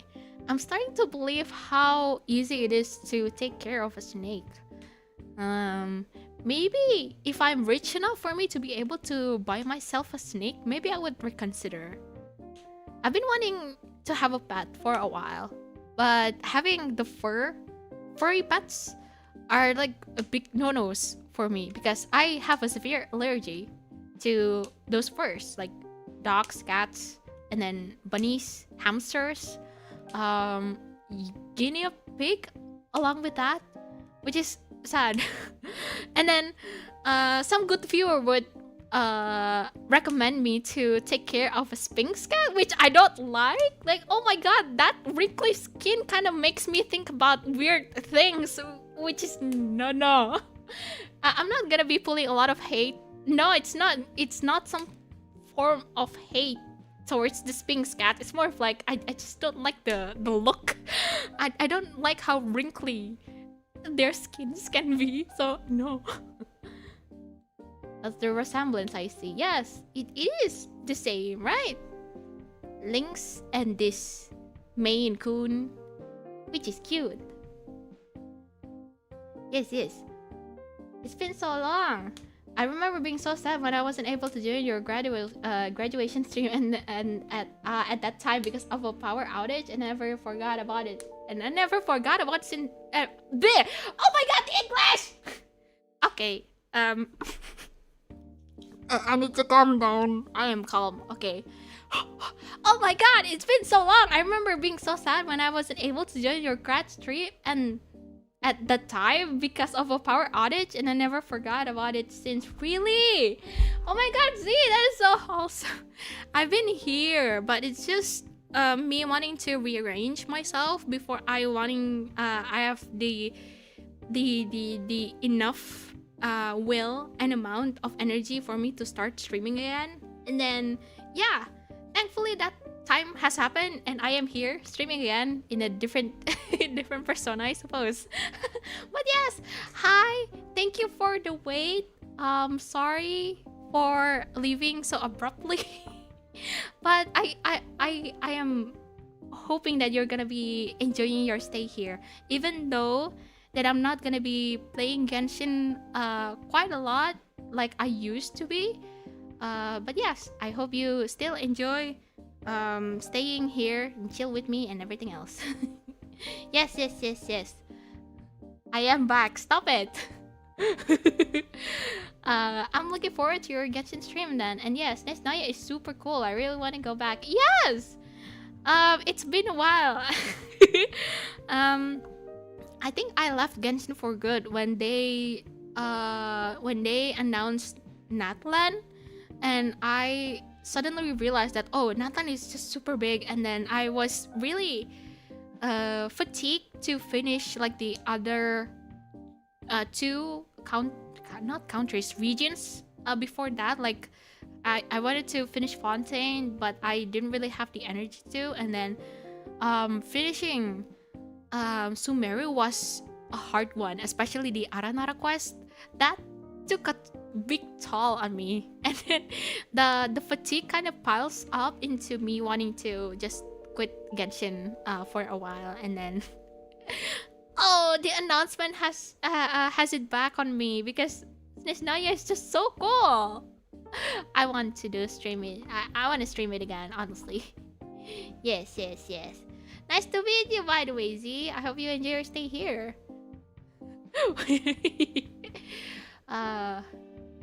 Okay. I would like to get bitten by you. Who? I don't want to bite anyone. I'm not a snake. A corn snake is really cheap. How cheap? Is it because of the snake? Is it because the snake is made by a corn? Because corn is super cheap and we have a lot here in Indonesia? Is that why you're saying that? Is that what you're trying to say? Remember, fellas, if you have an allergy, just don't get allergy. I mean, it's not really an option that you can choose when you are born, right? When you are when you are born, plopping out from your mother's uterus, you really don't have any choice but to cry. There's no pop-up screen in front of you that would like to give you some option. Would you like an allergy to be implemented in your body or not? There's no yes and no option. The only option that you can do is cry. What are you trying to say? The hell, dude. Queen Maddy never cries. Shut the hell up. I'm a queen and I can cry whenever the hell I want. Shut up. Opinions about emoticons? No, opinions. Did I say opinions about emoticons? No. Options for having an allergy or not. That's the one that I wanted to say. Yeah. I actually didn't know you played Genshin before, or forgot. Probably forgot. You probably forgot. I used to play Genshin a lot, man. Just pretend that you remember, okay? I just finished spamming the Discord channel with all my snake. Okay, I'm gonna check that later on. Thank you. We got Pew Pews in Genshin now. Oh my god, yeah. I think I remember watching the stream recap. What's it again? What do you call this? The version announcement stream? I forgot. The live stream, was it? The Genshin live stream.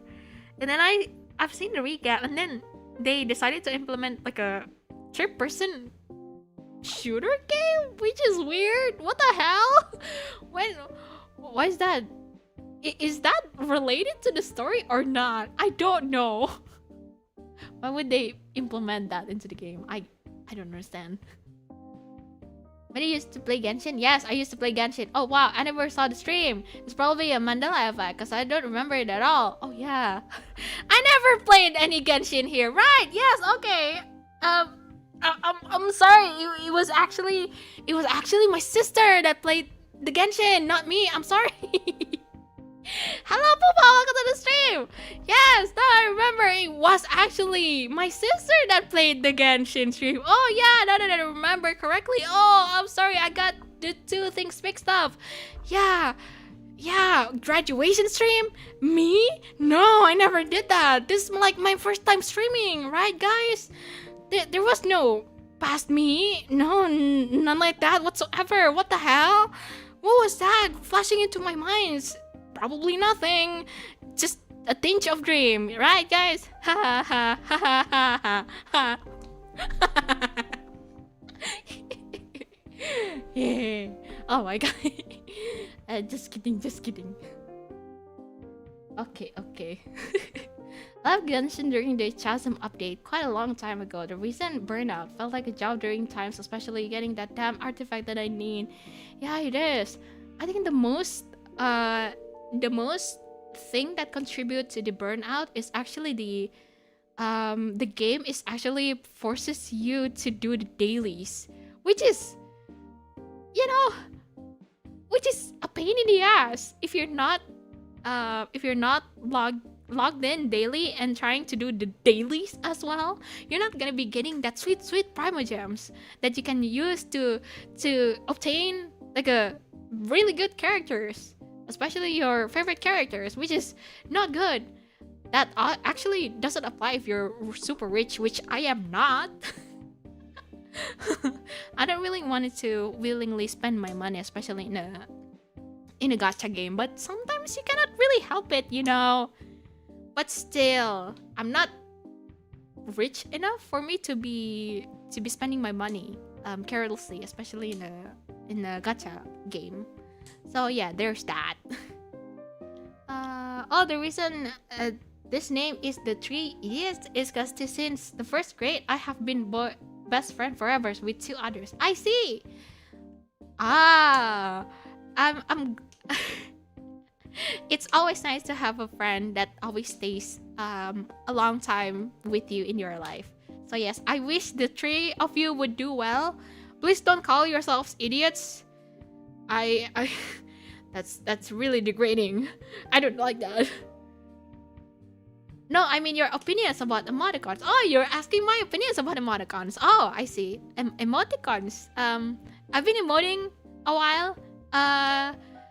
The way that I'm using kind of depends on the person that I'm talking to. If I were to speak with a very old person, like a respected old person, I'm not gonna be using a lot of emoticons. But if I were to talk to my peers or someone that I know very well, I would like spam it a lot because emoticon is just a very fun feature. You can portray your goofiness in that emotions.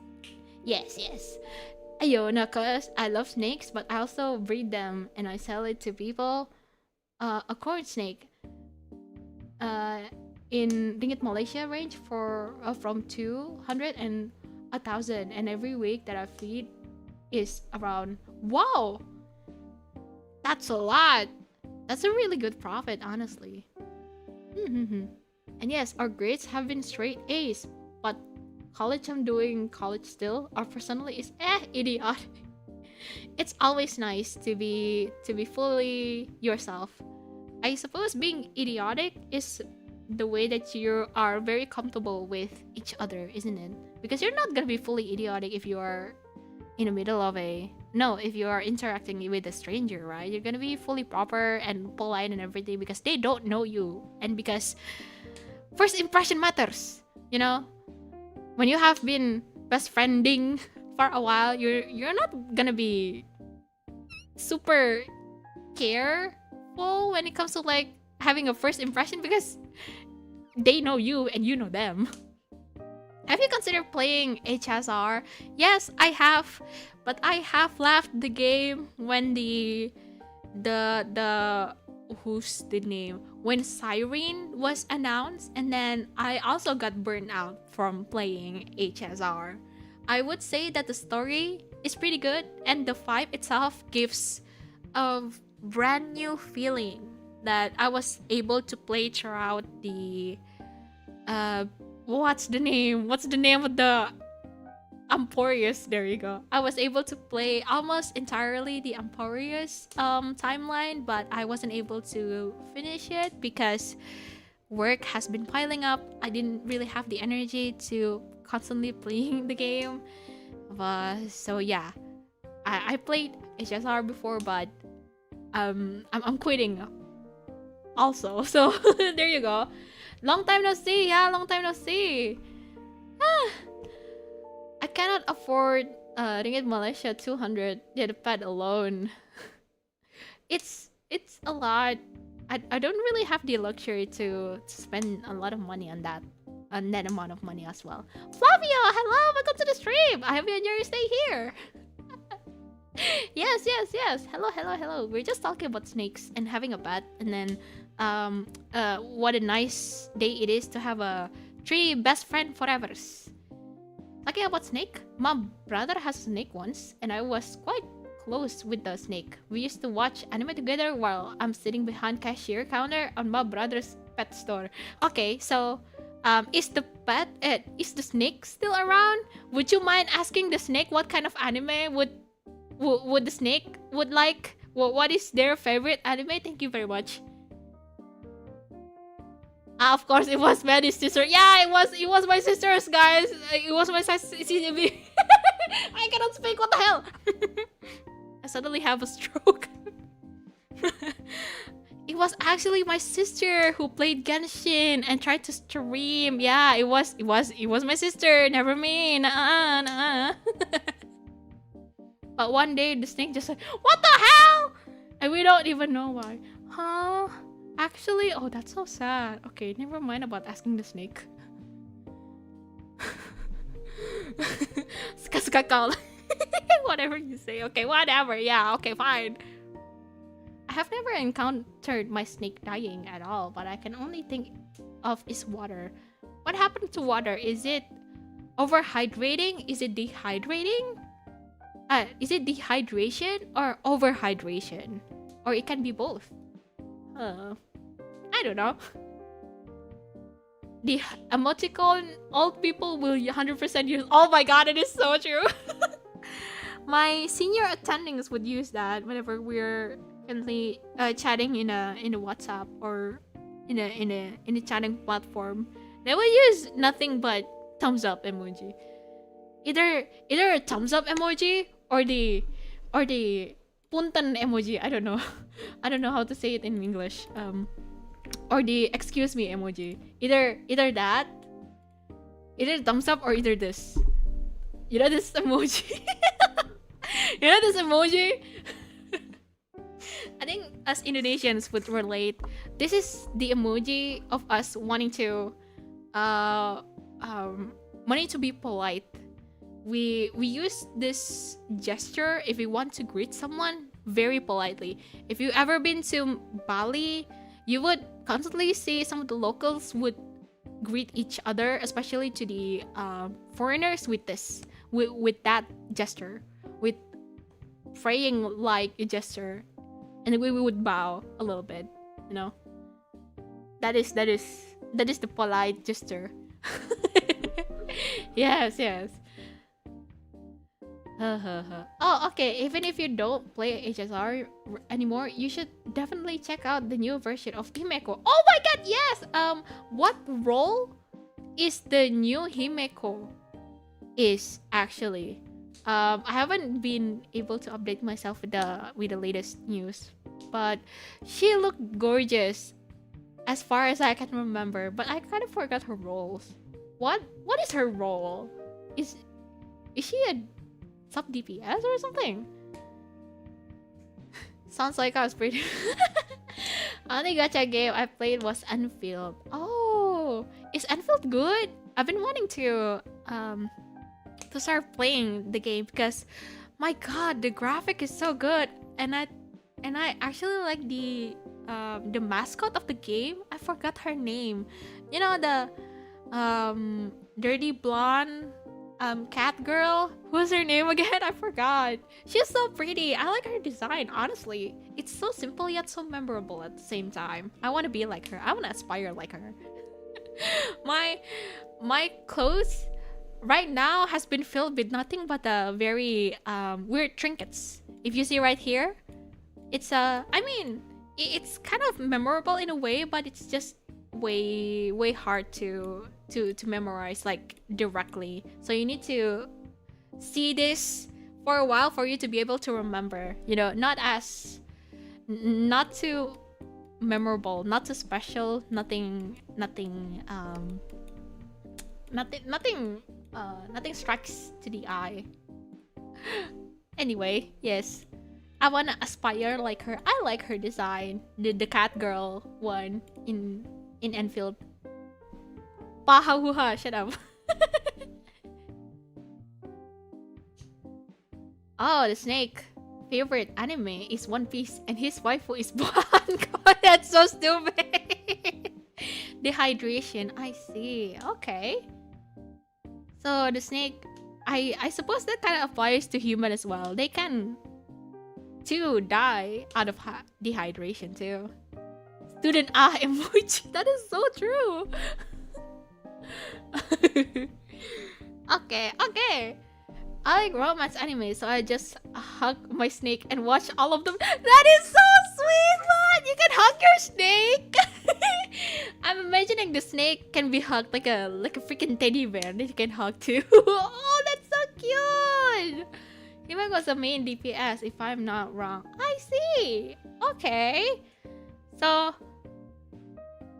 main DPS. I thought she's gonna be like a sub DPS that you can pair with another DPS. That's interesting. I'm hoping when is Well gonna have his own Nova Flare version, like a new design version. We got Robin, right? Robin has that swimsuit version of her, and then we got Aventurin, which is okay, but all right. Better than nothing, I suppose. And then when is Welt? I've been waiting for nothing but Welt. Please, Welt.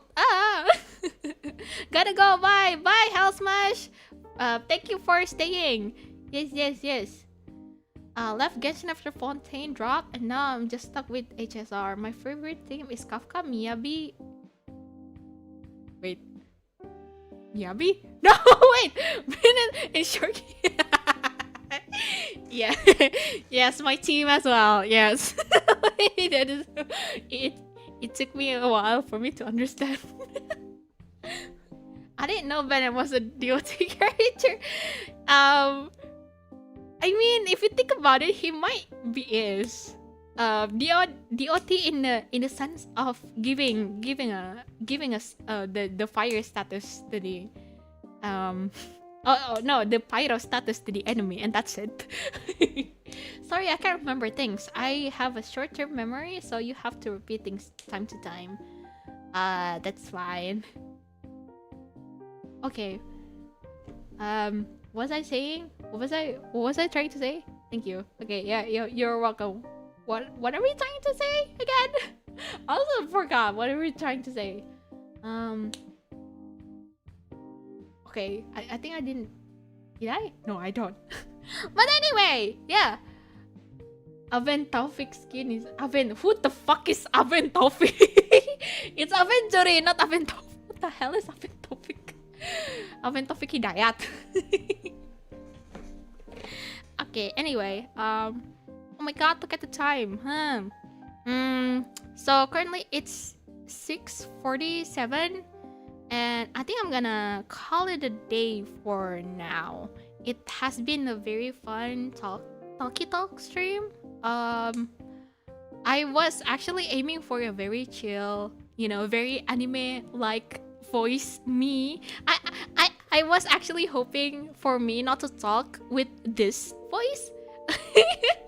I was rehearsing before the stream started, right? And then I was actually aiming for something that is similar to someone that talks very anime but very soft at the same time. I don't know if I can replicate it. Hold on. Let me remember. Yeah. I was actually trying to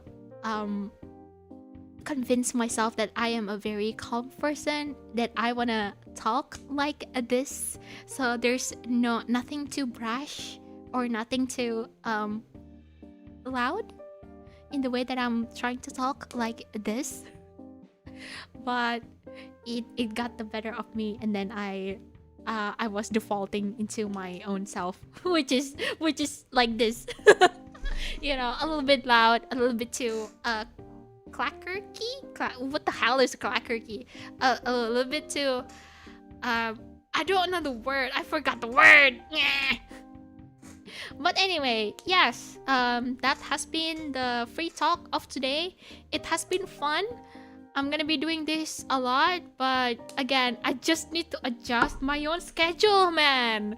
Because every time that I wanna do stream, I get super tired, especially after my shift, especially in the morning and the afternoon shift. All I can think about is nothing but sleep. And yeah. Yes. I've been wanting to do a lot of streams constantly, but this ever-changing shift just limits me and my energy. Again, I need to get used to it and try to find a workaround for me to restore my energy, for me to be able to do streams like this. All right, okay. Did I miss anything? Bennett gives huge attack percent and power infusion. Miyabi can do frost flame debuff effect, and Shorekeeper is just there to be pretty cause. Oh my god, yes. Emotional support Shorekeeper. Okay. I will come back for more. Expect a usual customer. Thank you, French. Oh my gosh, I'm very happy for me to be able to meet like a new people here. I hope you enjoy your stay too in the future endeavor as well. Deku voice. Wait, really? Wait, actually, that kind of sounds like a Deku. I haven't. Are you talking about the dub version of Deku or the Japanese version of Deku? I think the Japanese version of him kind of sounds a little bit more cheerful, even albeit a little bit depressing. It has a tinge of depression behind, just a little bit. But yes, I was trying to speak like this to be the most humble and the most prettiest and the most and the most sweetest VTuber that you would find throughout the channel. I was trying to speak like this, and then the real me got the better of me, and then I decided to just be normal for once, because I am normal, right? You would think like that too, right? I am normal, right, guys? Guys, please say that I'm normal, guys, please. I'm not in a mental asylum right now, guys. I'm not in the middle of a medication right now, guys. I'm okay. I'm fine. Baran, hello, welcome to the stream. Puntan, welcome. I was actually about to end my stream. I actually need to start preparing for my night shift that start at 9. So I need to prepare at 8. So yeah. Hello, welcome to the stream. But sorry, I'm gonna end my stream right now because I haven't eaten anything. I haven't prepared. I need to prepare myself to work. That's gonna be starting at 9 p.m. Yes. Anjung Rambutan, that's the only insane asylum. Instead of insane, we call it a mental asylum. So mental asylum. Tanjung Rambutan, never heard of that. I would like to look up to that later, maybe later after this. But yes, that's it for me, especially for today's stream. Thank you ever so much for staying until the end of the stream. I'm gonna be doing this a lot, but I'm not gonna promise when. Still, no energy. I cannot help it. All I want is just nothing but chill. But I've been enjoying my time talking to all of you, giving you like a quick life update and everything else. I would probably do a game stream other than this talkie stream. Do let me know which one you like most, the best, then I would be sure to adjust on that, if that is okay. Okay. Night shift, semangat dah. Iya Mbak Rere, terima kasih. It's my first night shift, so it's gonna be a long haul, but it's gonna be fine. You said to be me too. You said to be me though. Yeah, but you know, sometimes you cannot help but try to want to be someone else. You know, you wanna try a lot of things. That's just the curiosity of being human. And then the real me got the better of me, and then I decided to ditch that idea of me being a very soft-spoken person. I cannot do that. I'm not genuinely a very soft-spoken person in real life, so I cannot really do that. But anyway, yes. Where are the elders? What do you mean? Mana ada sepuh? Oh ya, ada sepuh. Nah, ada sepuh. Anjir, what the hell? Tanjung Rambutan. Herian Gorge. Not that. Goodness. I'll come to the next stream. I hope I'll try. It's okay. You hop in when you have the time. You have no obligation to come into my stream every day, every time. That's not how we do things here, okay? Just do when you have the time. Yes. Genshin stream Ikujo. Genshin stream next time. I need to update my stream as well. No, my Genshin as well. Not my stream. What the hell?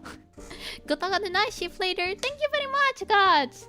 I'd have a good luck. I have work in an hour. See ya. I also have an hour. No, like 2 hours, 3 hours later after this. So yeah, good luck to us. If you have any activities that you would like to do after this, I hope a pleasant work to you. I hope everything goes well. And also, if you are currently resting after a long day shift, I hope you get your well-earned rest. Alright, I'm gonna end my stream here. Thank you so much for staying until the end of the stream. I'm hoping to see each one of you in the next future. Not gonna say when yet because I cannot promise that. Okay, I sounded like a broken record. I'm gonna end the stream here. Bye.